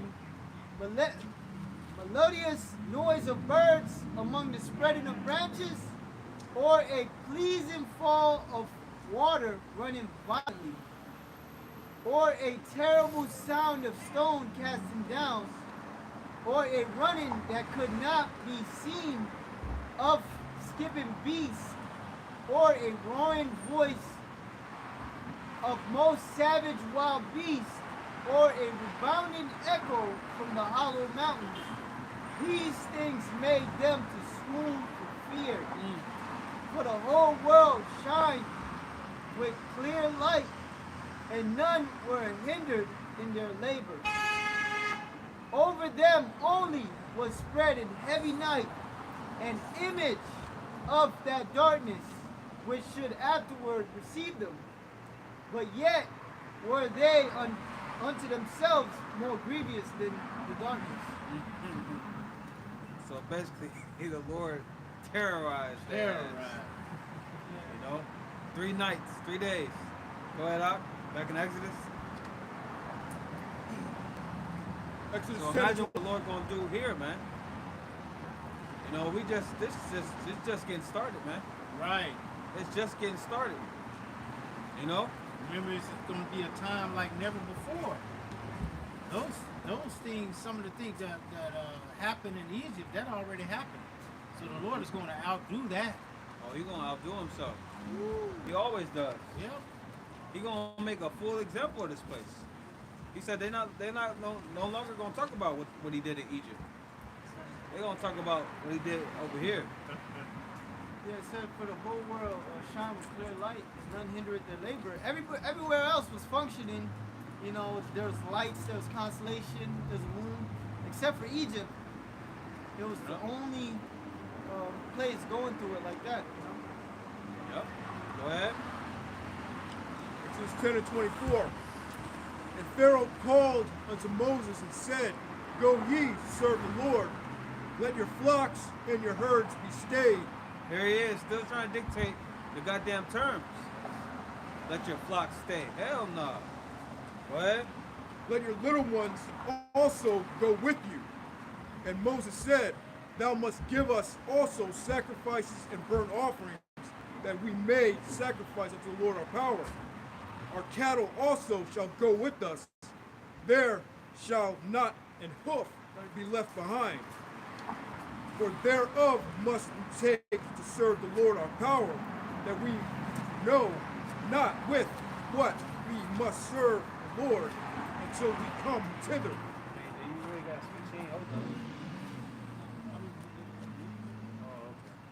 But the Lord hardened Pharaoh's heart, and he would not let them go.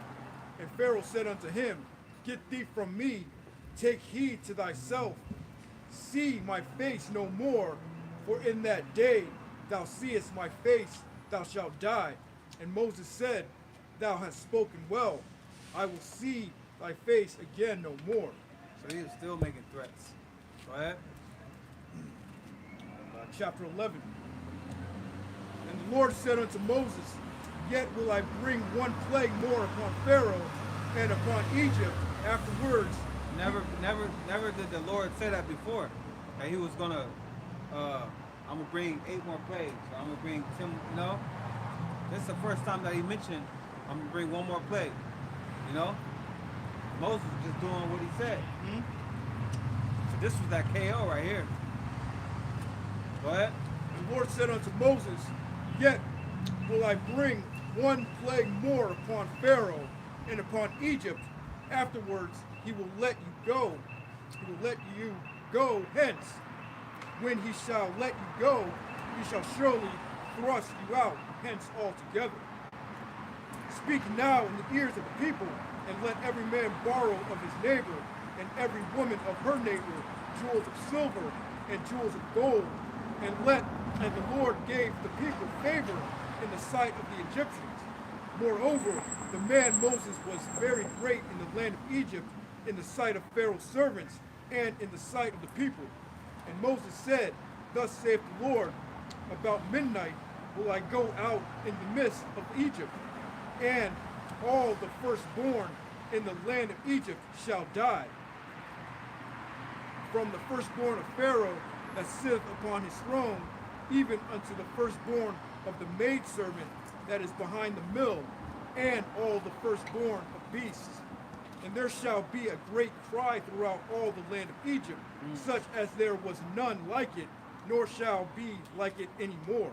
All right, so the Lord, he kept turning up the heat on you damn Egyptians, man. You know, for not letting his people go, man. Okay, so this was that final blow. The killing of the firstborn man and beast. Okay? But against any of the children of Israel shall not a dog move his tongue against man or beast, that ye may know how that the Lord doth put a difference between the Egyptians and Israel. Right? And all these thy servants shall come down unto me, and bow down themselves unto me, saying, Get thee out, and all the people that followed thee. And after that I will go out. And he went out from Pharaoh in a great anger. And the Lord said unto Moses, Pharaoh shall not hearken unto you, that my wonders may be multiplied in the land of Egypt. And Moses and Aaron did all these wonders before Pharaoh, and the Lord hardened Pharaoh's heart, so that he would not let the children of Israel out of his hand, out of his land. Now somebody else. Where you at, bro? Chapter 12. Okay. Exodus 12, bro. So Exodus chapter 12, verse 1. It says, And the Lord spake unto Moses and Aaron in the land of Egypt, saying, This month shall be unto you the beginning of months. Right, we're in this month. Okay, this is the beginning of the actual year. It's not when Esau Edom tells you the new year comes in January in the dead of winter. No, that's not the new year. All right? The new year comes in when spring comes in. Okay? We're officially in spring. We're 2 weeks into the new year. Go ahead. It shall be the first month of the year to you. Speak ye unto all the congregation of Israel, saying, In the 10th day of this month they shall take to them every man a lamb according to the house of their fathers, a lamb for an house.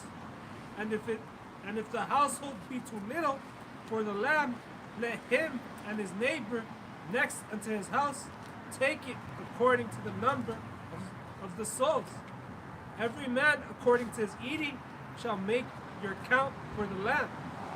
Your lamb shall be without blemish, a male of the first year, and ye shall take it out from the sheep or from the goats. Right, and dealing with Yahushua, he was that lamb without blemish. You know, that perfect sacrifice. Go ahead. Yeah. It says, And ye shall keep it up until the 14th day of the same month, and the whole assembly of the congregation of Israel shall kill it in the evening. And they shall take of the blood and strike it on the two sides of the posts, and the upper door, the posts of the houses, wherein they shall eat it. Verse 8, And they shall eat the flesh in that night, roast with fire and unleavened bread, and with the bitter herbs they shall eat it. Eat not of it raw, nor sodden, at all with the water, but roast with fire his head with his legs, and with the pureness thereof. It says, And ye shall let nothing of it remain until the morning, and that which remaineth of it until the morning ye shall burn it with fire. And thus shall ye eat it with your loins girded, your shoes on your feet, and your staff in your hand, and you shall eat it in haste. It is the Lord's Passover. All right, so this is a very solemn night. All right, so it's not the atmosphere of the Pesach. It's not a cheerful atmosphere, man. Yeah, it's not some kickback. You know, It's like it very says, solemn. yeah, like I was saying in the verse, you know, they have their shoes on, but they're eating meats. Eating in haste, man. Yeah. You know, so remember this when we, hold the Pesach, man. You know,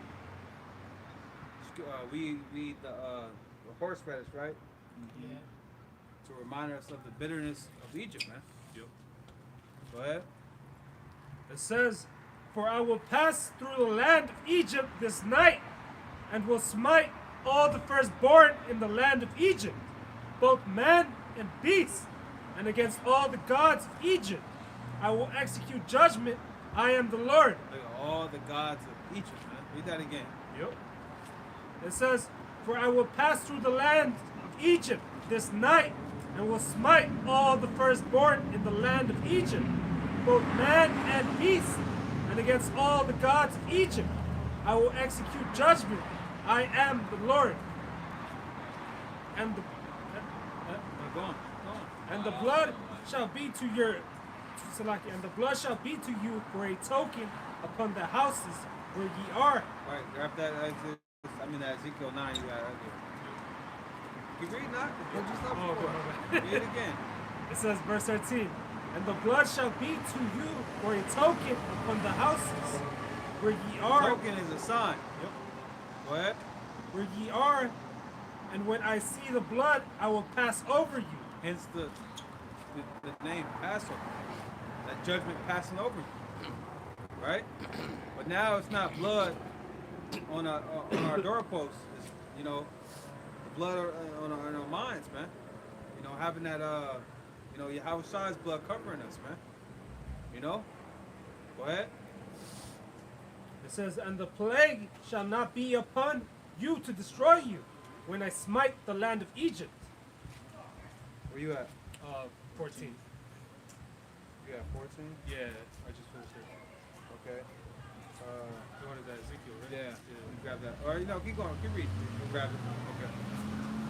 And this day shall be unto you for a memorial, and ye shall keep it a feast to the Lord throughout your generations. Right, that's right. Somebody grab, rehearse the righteous acts. Because we're just rehearsing, we can't get it 100% right. But we're just doing, the best of our ability. You gotta get a lamb without blemish, year old, male. Yeah. That's how that means that out of all your livestock of lambs, sheep you have to pick out a certain lamb, put it to the side to take special care for a year. Yeah. Which none of us are doing that.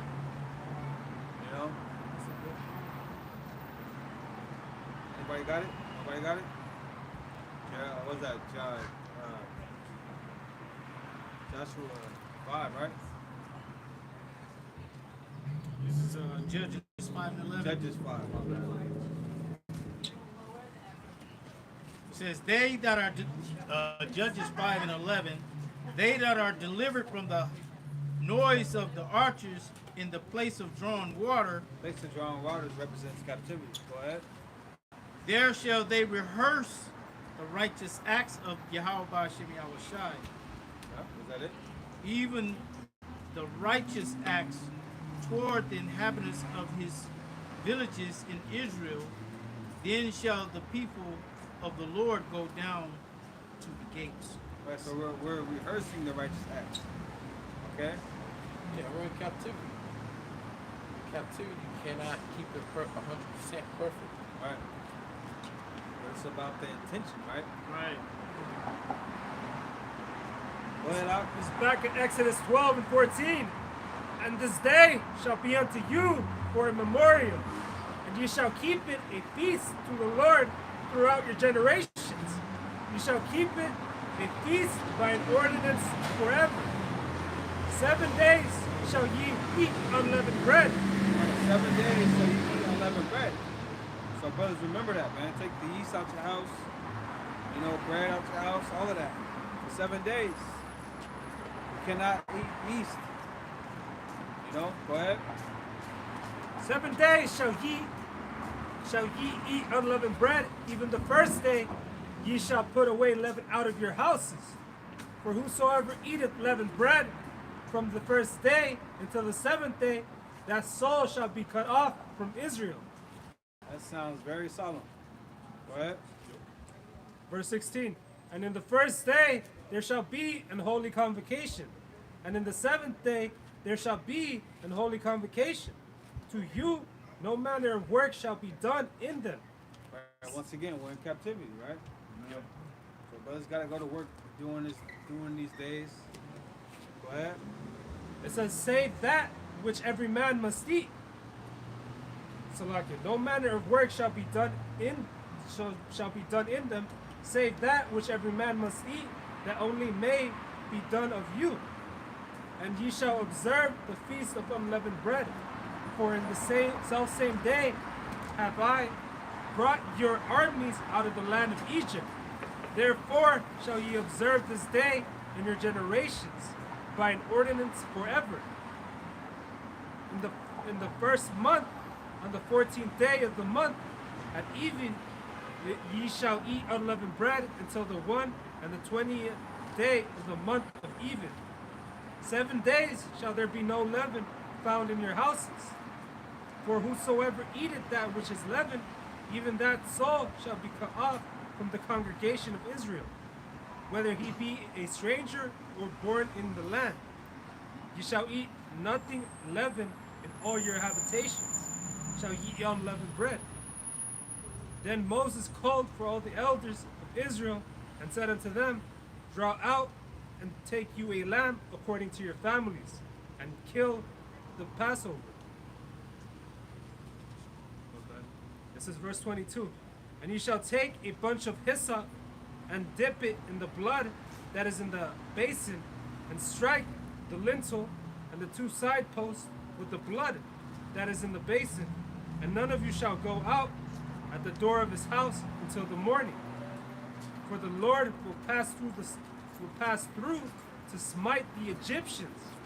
And when he seeth the blood upon the lintel and on the 2 side posts, the Lord will pass over the door and will not suffer the destroyer to come into your houses to smite you. Right.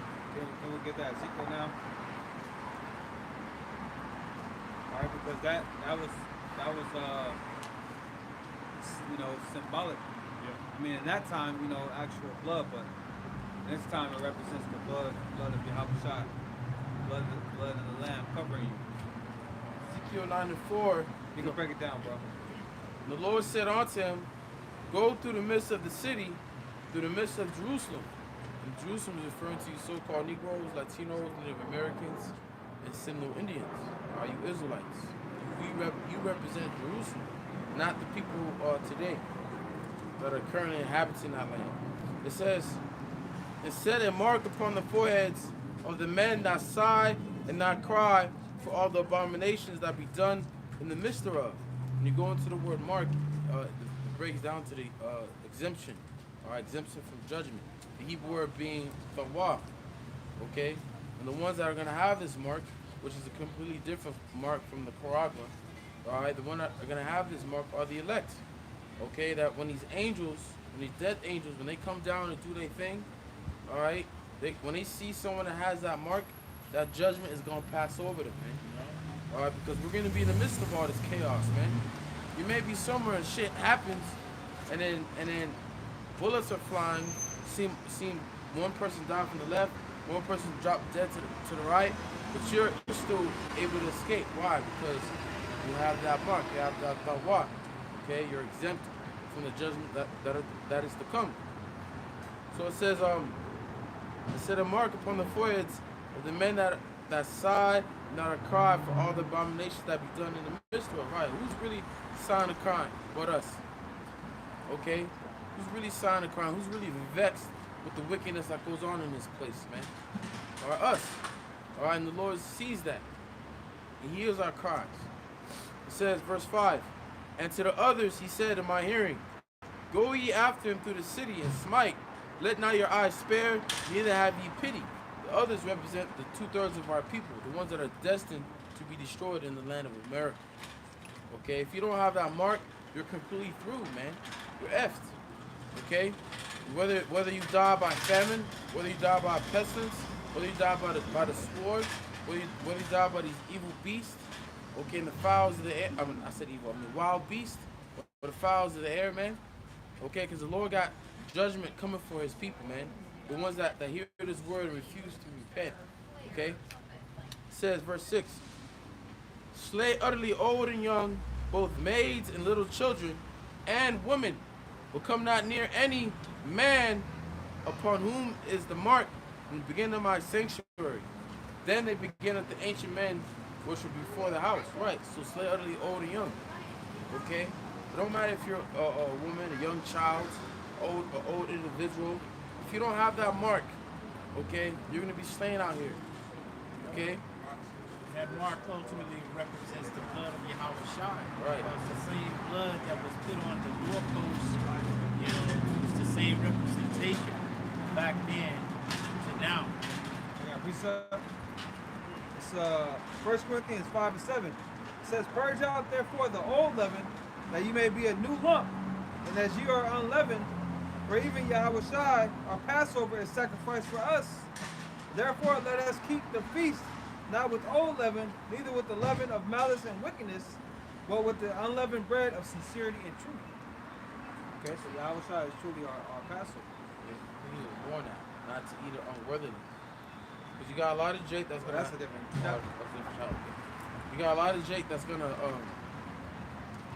celebrate the Passover, or take celebrate the Passover, but they're gonna take it in a joyous form. They're not gonna take it seriously. They're gonna, like it says, eat in haste. They're not gonna do that. They're gonna take their time and It's gonna be a party. It, It's gonna be an Israelite party. it's a party.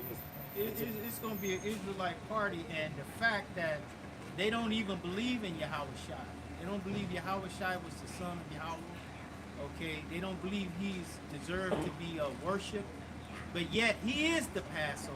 And they got Okay, all type of women in there, children in there, right.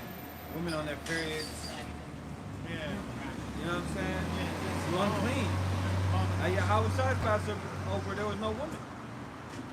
It was all men, and men were being revealed. You know, Right. it was very solemn. You know, the disciples weren't sure of their position. Man. You know, they were very unsure when Yahweh Shai said what he said. Yeah, was it me? Exactly. Like, damn. So it's time to Yeah. check yourself before you wreck yourself in this thing, man. So how you gonna Okay. be sitting there partying and you don't know if you the one? The Lord done just said, yeah, well, one of y'all gonna betray me. They weren't, He- Israel wasn't partying in Egypt. Exactly. They witnessed those 10 plagues. They were hoping that judgment didn't affect them. Yeah. While they were eating the lamb in haste, the staff in their hand, the shoes on their feet, the sandal on their feet, people were dying. While the other side of the Egyptians, they were dying. You can imagine Jake putting that blood over that doorpost, scared, you know, hoping that the Lord don't take them out, man. Yeah. That's the time that we in. All right, we in the time of the Lord taking people out. And who knows what the Lord got planned after this Pesach. And may this be the last Pesach on this side, Lord man. willing. That brother's got any priests? Okay, you hit that Ezekiel already, right? Gone. Broke it down? Gone. Done. So let's go back. That brother had to go to the bathroom. What was that? He was at 24. Okay. Exodus 12, 24. I'll get You it. know, we just read through it quickly, you know, Okay. we just going through the history, man. Why not? Go ahead. Exodus 12 and 24. And ye shall observe this thing for an ordinance to thee and to thy sons forever. And it shall come to pass when ye be come to the land which the Lord Yahweh Hashem Yahweh Shai will give you, according as he hath promised, that ye shall keep this service. And it shall come to pass when your children shall say unto you, what mean ye by this service? That ye shall say, it is the sacrifice of the Lord's Passover, That's right. who's passed over the house of the children of Israel in Egypt, when he smote the Egyptians and delivered our houses, and the people bowed their heads and worshiped. And the children of Israel went away and did as the Lord Yahweh Hashem Yahweh Shai had commanded Moses and Aaron, so they did. So did they, Slot. And it came to pass that at midnight the Lord smote all the firstborn in the land of Egypt, from the firstborn of Pharaoh that sat on his throne unto the firstborn of the captives that was in the dungeon, and all the firstborn of cattle. And Pharaoh rose up in the night, he and all his servants and all the Egyptians, and there was a great cry in Egypt, for there was not a house where there was not one dead. Man, and usually the firstborn is the one that's loved the most. Yeah, you know? exactly. either the first or the last born. So for the firstborn to be taken out, that's something serious, man. Yeah. In every house, there was the firstborn killed. That's usually the inheritor of like who's up next. And the beast. Go ahead. And he called for Moses and Aaron by night and said, Rise up and get ye forth from among my people, Get your ass out. both ye and the children of Israel, and go serve the Lord Yahweh by Hashem Yahushai as ye have said. Also take your flocks and your herds as ye have said, and be gone, and bless me also. And the Egyptians were urgent upon the people that they might send them out of the land in haste. For they said, We be all dead men. Yeah, what's next? Exactly. What are they gonna do next? And already killed all the firstborn. We thought they were next. And it just happened, you know? Yep. In the night while they were sleeping. And the people took their dough before it was leavened, their kneading troughs being bound up in their clothes upon their shoulders. Unleavened bread. Right. And they have time for all that. Yep. And the children of Israel did according to the word of Moses, and they borrowed of the Egyptians jewels of silver and jewels of gold and raiment. And the Lord gave the people favor in the sight of the Egyptians, so that they lent unto them such things as they required, and they spoiled the Egyptians. So they left in style. Yep. We gonna be leaving in style too, boy. Ain't nothing leaving but our spirit. Yeah, Go but ahead. that style is gonna be those chariots. Ships, yep. And the chariot In and the the spectacular form that we leave. yeah. That's gonna be something that people will not even considering. And the children of Israel journeyed from Ramses to Succoth, about 600,000 on foot, but they were men beside children.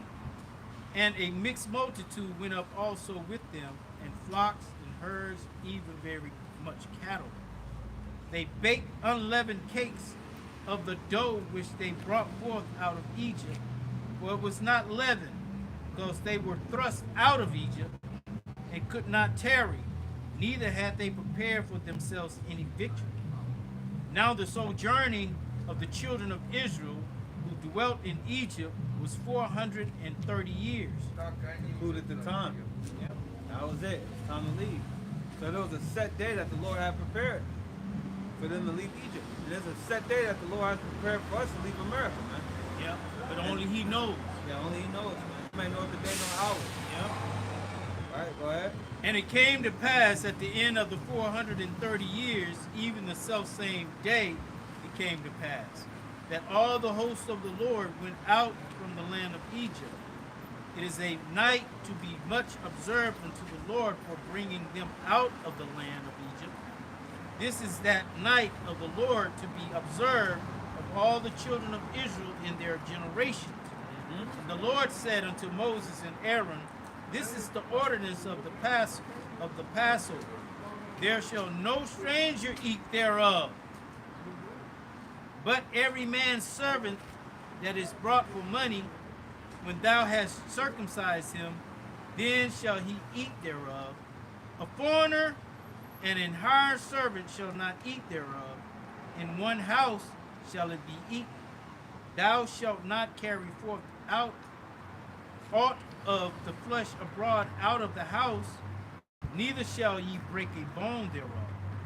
And the congregation of Israel shall keep it. All the congregation. That's like all the congregation of Israel shall keep it. And when a stranger shall sojourn with thee, and I will keep the Passover to the Lord, let all his males be circumcised, and then let him come near and keep it. And he shall be as one that is born in the land, for no uncircumcised person shall eat thereof. All right, that's why it's important for you brothers out there to get circumcised, man. Make it a point to get circumcised, man. Save your money. Be wise with your money, to where you can get that procedure done. Okay?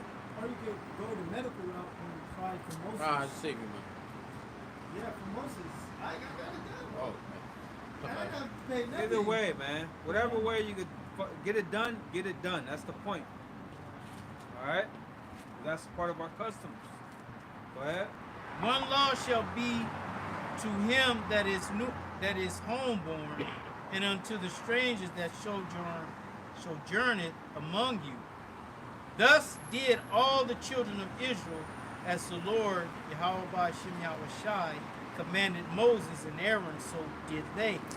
And it came to pass, same day, that the Lord Yahweh Shem Yahushai did bring the children of Israel out of the land of Egypt by their armies. You want to read 13? You want to read 13, 14, 15? Any other precepts? It's Exodus 13, verse 1. And the Lord spake unto Moses, saying, Sanctify unto me all the firstborn, whatsoever openeth the womb among the children of Israel, both man and beast, it is mine. And Moses said unto the people, Remember this day in which ye came out of Egypt, out of the house of bondage, for by strength of the hand of the Lord brought you out from this place. There shall be no leavened bread to be eaten. This day came ye out of the month Abib, Yeah. and it shall be when the Lord shall bring thee into the land of the Canaanites. You can read kind of fast. All right. And the Hittites and the Amorites and the Hivites and the Jebusites, which he sware unto thy father to give thee, a land flowing with milk and honey, that thou shalt keep the service in this month. 7 days thou shalt eat unleavened bread, and in the 7th day shall be a feast to the Lord. Unleavened bread shall be eaten 7 days, and there shall be no there shall be no leavened bread be seen with thee, neither shall there be leaven seen with thee in thy quarters, or in all thy quarters.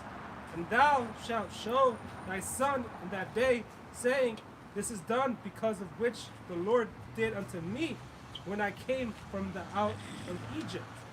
And it shall be for a sign unto thee upon thine hand, and for a memorial between thine eyes, that the Lord's law may be in thy mouth. For with a strong hand hath the Lord brought thee out of Egypt. Thou shalt therefore keep these ordinances in the season from year to year. Verse 11. And it shall be when the Lord shall bring thee into the land of the Canaanites, as he sware unto thee to thy fathers, and shall give it to thee, that thou shalt set apart unto the Lord all that openeth the matrix. It says, and every firstling that cometh of a beast which thou hast, the male shall be of the Lord's. And every firstling of ass thou shalt redeem with a lamb. And if thou wilt not redeem it, then thou shalt break his neck. And all the firstborn of man among thy children shalt thou redeem. And it shall be when the son asketh thee in the time to come, saying, What is this? That thou shalt say unto him, By strength of the hand of the Lord brought us out from Egypt, from the house of bondage. And it shall come to pass when Pharaoh would hardly let us go, and the Lord slew all the firstborns of the land of Egypt, both the firstborn of man and the firstborn of beasts. Therefore I sacrifice the Lord all that openeth the matrix, being males, but all the firstborn of children I redeem. And it shall be for a token upon thine hand, and for frontlets between thine eyes. For by strength of the hand of the Lord brought us forth out of Egypt. Verse 17, and it came to pass when Pharaoh had let the people go, the Lord, that God led them not through the way of the land of the Philistines. Although that was near, for God said, lest peradventure the people repent when they see war, and they return to Egypt. But God led the people about through the way of the wilderness and of the Red Sea, and the children of Israel went up and harnessed out of the land of Egypt. And Moses took the bones of Joseph with him, for he had straitly sworn the children of Israel, saying that God will surely visit you, and he shall carry up my You say bones. the Most High, say the Heavenly Father, or It says, saying that the Lord will surely visit you, and he shall carry up my bones away hence with you. It says, and they took their journey from Sukkot and encamped in Edom, in the edge of the wilderness. And the Lord went before them by day in the pillar of a cloud to lead them the way. right? Pillar of cloud being a chariot, man. What you people of this world know as UFOs. Go ahead, read it kind of loud. God. Verse 21, and the Lord went before them by day in the pillar of a cloud, Right? to lead them the way, and by night in a pillar of fire, to give them light to go through the day and night. Right? He took away the pillar of the cloud by the day, nor the pillar of fire by night from before the people. Continue on, Chariot was 14. always present. Yeah, keep going. Yeah. This is Exodus 14. And the Lord spake unto Moses, saying, Speak unto the children of Israel, that they turn and encamp before Pihahirot, between Migdol and the sea, over against Baal-Zephon. Before it shall ye encamp by the sea. For Pharaoh will say unto the children of Israel, They are entangled in the land of the wilderness, has shut them in. And I will harden Pharaoh's heart, and he shall follow after them. And I will be honored upon Pharaoh and upon all his hosts, and the Egyptians may know that I am the Lord. And they did so. And it was told the king of Egypt that the people fled, and the heart of the Pharaoh and of his servants were turned against the people. And they said, Why have we done this, that we have let Israel go from serving us? And he made ready his chariot and took his people with him.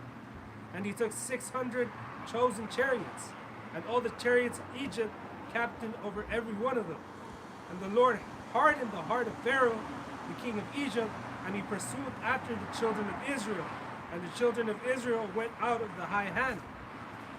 It says, But the Egyptians pursued after them all the horses and the chariots of Pharaoh, and his horsemen and his army, and overtook them, encamping by the sea beside Pi-Hahiroth, before Baal-Zephon.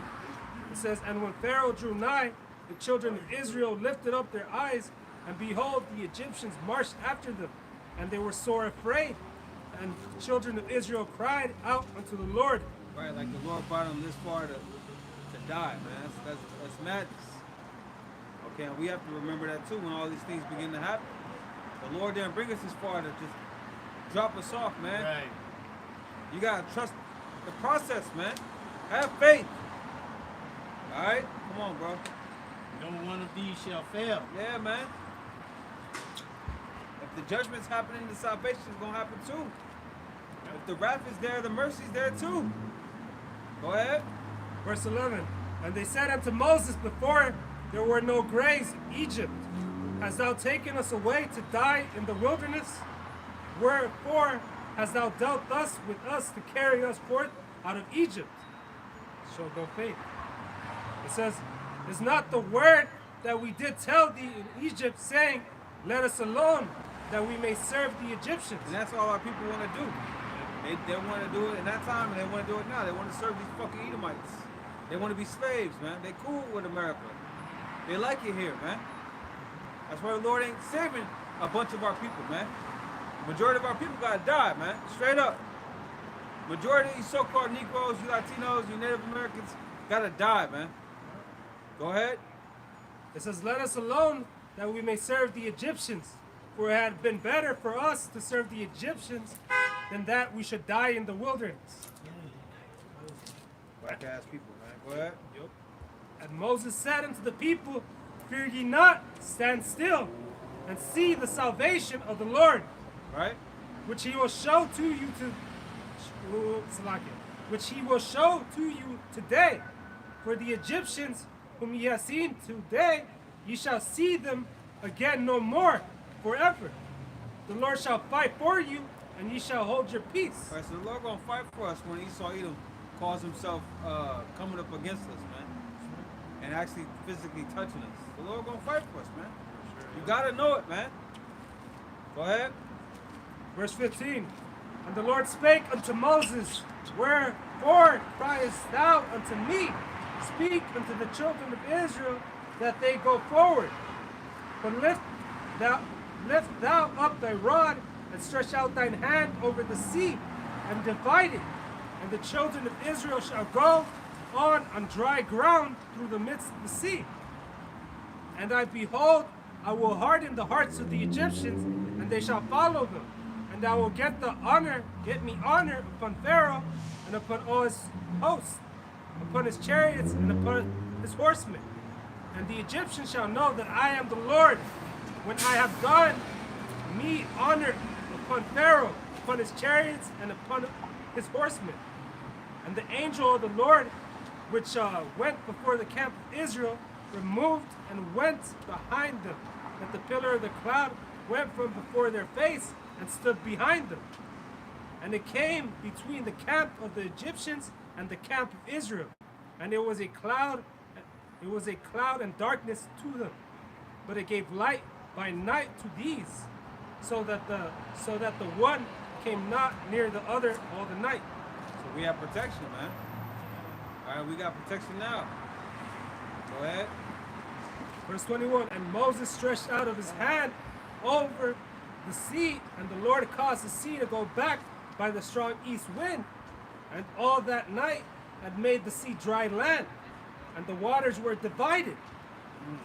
And the children of Israel went into the midst of the sea upon the dry ground, and the waters were a wall unto them, and on their right hand and on their left hand.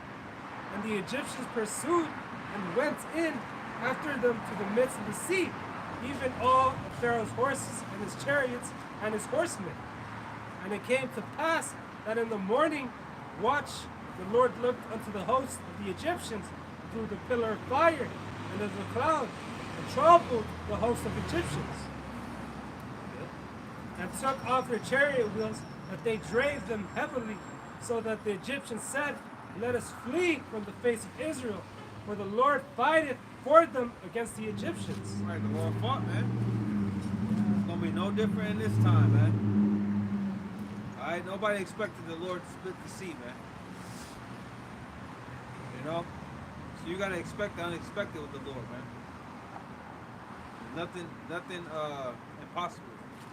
We can howl by some outside, man. Go ahead, bro. Verse 26. And the Lord said unto Moses, Stretch out thine hand over the sea, and the waters may come again upon the Egyptians, upon their chariots and upon their horsemen. And Moses stretched forth his hand over the sea, and the sea returned to his strength.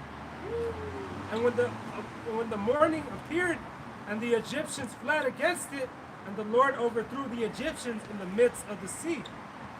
And the waters returned and covered the chariots and the horsemen and all the hosts of Pharaoh that came unto the sea after them. There remained not so much as one of them, or drowned them. But the children of Israel walked unto dry land in the midst of the sea, and the waters were a wall unto them. That's a miracle on top of a miracle. Dry land, Yeah. in the midst of a sea. In the bottom of it, yeah. It says, a wall, but the children of Israel walked upon dry land in the midst of the sea, and in the waters were a wall unto them, on their right hand and on their left hand. Thus the Lord saved Israel that day out of the hand of the Egyptians, and Israel saw the Egyptians dead upon the seashore. And Israel saw the great work which the Lord did upon the Egyptians. And the people feared the Lord and believed the Lord and his servant Moses. Right? Keep going. It's Exodus 15 and 1. Then sang Moses, You and gotta praise the Lord after all that. Yeah. Go ahead. It says, then sang Moses. Exodus 15, skip. It says, Exodus 15 and 1. Then sang Moses and the children of Israel this song unto the Lord, and spake, saying, I will sing unto the Lord, for he had triumphed gloriously. The horse and his rider hath he thrown into the sea. The Lord is my strength and song, and he is become my salvation. He is my God, and I will prepare him an habitation. My father's Lord, and I will exalt him.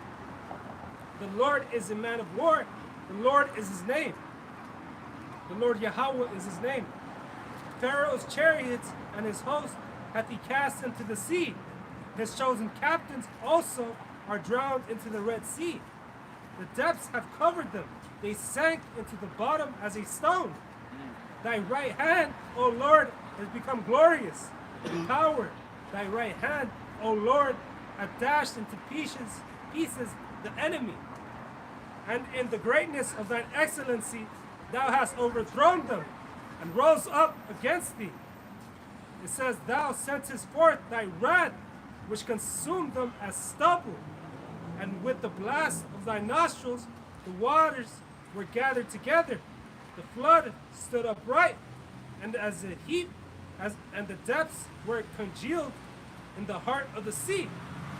The enemy said, I will pursue, I will overtake, I will divide the spoil. My lust shall be satisfied upon them. I will draw my sword, my hand shall destroy them. Thou didst blow with thy wind, the sea covered them. They sank as lead in the mighty waters. Who is like unto thee, O Lord, among the gods? Who is like thee, glorious in holiness, fearful in praises, doing wonders?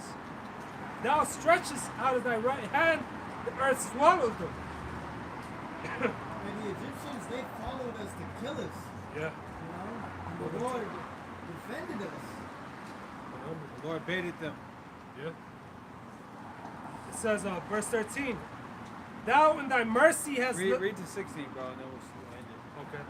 13, thou in thy mercy hast led forth the people which thou hast redeemed. Thou hast guided them in thy strength unto the holy habitation. The people shall hear and be afraid.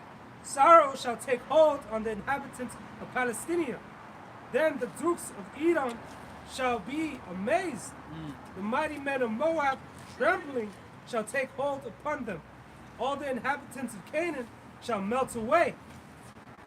Fear and dread shall fall upon them. By the greatness of thine arm, they shall be as still as a stone, till that people pass over. O Lord, the people pass till the people pass over which thou hast purchased. Yep. That's it? That's 16? Oh yeah. Yeah, man. So the Lord listed the nations, man, that will be, in fear of what the Lord did, man. It's going to happen all over again, all right? Yeah, I believe it's Ezekiel 39, the end chapter. It says that I will be magnified in front of all the nations. They're really correct. It's like 39, the last verse, or 38. Y'all brought that freeze or what? It's like 38 or 39. Did you have a pre-op? Nothing? Yeah, nothing. Psalms 106 and 6, it says, we have sinned with our we have sinned with our fathers, we have committed iniquity, we have done wickedly. Our fathers understood not thy wonders in Egypt, they remembered not the multitude of thy mercies, but provoked him at the sea, even at the Red Sea. And specifically, it wasn't the whole Red Sea that the Lord split. It was part of the Gulf of Suez, which is part of that the Red Sea. So it says, nevertheless, he saved them for his name's sake, that he might make his mighty power to be known. Right, and the Lord at that time did make his mighty power to be known. Okay? I don't know how he delivered us out of the hand of the Egyptians, and all the plagues that the Lord brought upon the Egyptians. Okay? There was no reason for our forefathers to doubt the Lord, to think that the Lord was going to let them die, man. Okay, after you saw all the plagues that you didn't even suffer, that the Lord brought upon your enemies, okay, you should have most definitely knew that Yahweh Bashim Yahushua was going to defend you from that, man. That's right. He was going to stand up and fight for you. Okay? It says, he rebuked the Red Sea also, and it was dried up, so he led them through the depths as through the wilderness. And he saved them from the hand of him that hated them, and redeemed them from the hand of the enemy. And the waters covered their enemies. There was not one of them left. Then believed they his words. They sang his praise. They soon forget his works. They waited not for his counsel. So immediately they forgot the Lord's works.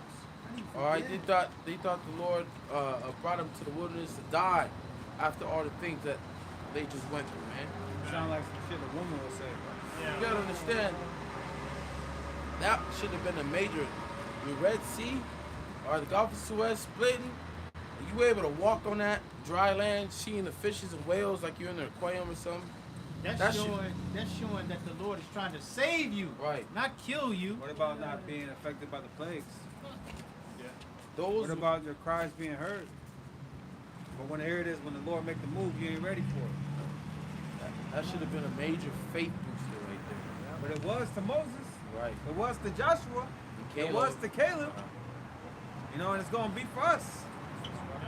I want to end it with Habakkuk 3 and 2, Romans 5 and 9, 1 Thessalonians 5 and 9.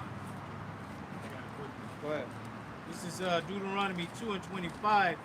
It says, this day will I begin to put the dread of thee and the fear of thee upon the nations that are under the whole heaven, who shall hear the report of thee, and shall tremble and be in anguish because of thee. It's going to go back to that. It's going to go back to that, man. Yeah. Once the Lord really shows his power. All right?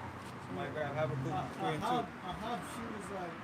She was like, I heard what the God of the Hebrews did to the Egyptians. Yep. You know, she was in fear. Go ahead. 3 and 2. Yep. Habakkuk 3 and 2. O Lord, I have heard thy speech and was afraid. O Lord, revive thy work, and in the midst of the years, make known. In wrath, remember mercy. Wrath, remember mercy. So we're hoping that judgment passes over us, man. You know, that we could be covered with the blood of Yahweh Shai, that we could be exempt from judgment. Somebody got Romans and 1 Thessalonians?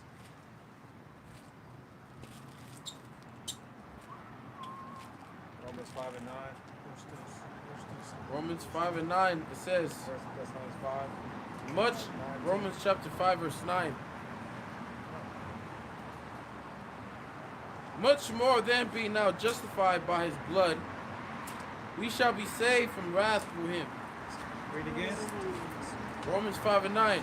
Much more then, being now justified by his blood, By Yahweh Shai's blood, we shall be saved from wrath through him. we should be saved from wrath through him, being exempt from judgment. I got the NLT. It says, and since we have been made right in the Heavenly Father's sight by the blood of Yahweh Shai, he will certainly save us from the Most High's condemnation. Got the 1 Thessalonians 5, 9 and 10, it says, for the Most High has not appointed us to wrath, but to obtain salvation by our Lord Yahweh Shai of Mashiach. Right, the Lord didn't appoint us to wrath, man. That's the one. Yeah? I didn't mean 10. No, okay. All right, go ahead. Who died for us, that whether we wake or sleep, we should live together with him. So Yahweh Shai died for us. He was that perfect sacrifice. Yeah? I don't know where it came from, but this is the NLT. So loud, bro. The NLT, it says, for the Most High chose to save us through our Lord Yahweh Shai, not to pour out his anger on us. So we're hoping that we don't feel of the wrath of Yahweh Shai. That we're being chastened now so we won't be judged with the world. You know, that we could be acceptable in the sight of Yahweh Shai. You know, that his mercy can be shown upon us, which it is being shown upon us. The fact that we have the truth, the fact that we know their names, The fact that we know who we are, we know who the enemy is, we know the times we're in. All right, we have been showed a lot of mercy.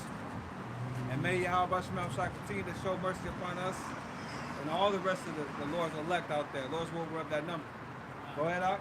We'll end it here. Yeah. I got that precept the brother called for. It's Ezekiel 39 and verse 7. It says, so will I make my holy name known in the midst of my people Israel, and I will not let them pollute my holy name anymore. And the heathen shall know that I am the Lord Yahweh, Ba'ashem Yahushai, the Holy One in Israel. All right, hey, these heathens are gonna fear, man. They're gonna know that that the Lord, man, he's capable of these terrible destruction, man. And they're gonna know that it's gonna be that he's dealing with the nation of Israel, man. All right, that he's coming to save. All right, the elect, the 144,000 and the 1/3. All right, out of this is coming in. That's right. So with that, Lord's will has been edifying. Very solemn day, very solemn night, very solemn season, very solemn time. May this be the last Pesach. May Yahweh Shema Shai continue to hear our cries and get us out of here. That's all we got. We're waiting upon our power, Yahweh Shema Shai, continually in hopes of mercy, man. So Lord's will, you brothers out there are edified. We want to end it by giving all praise and glory unto Yahweh, Ba'ashem, Yahushai, Ba'ashem, Rakadash, Rakata Yahweh, Rakata Yahushai, Rakata Yahweh, Rakata Yahushai, Rakata Yahweh, Rakata Yahushai. Till next time, Shalom.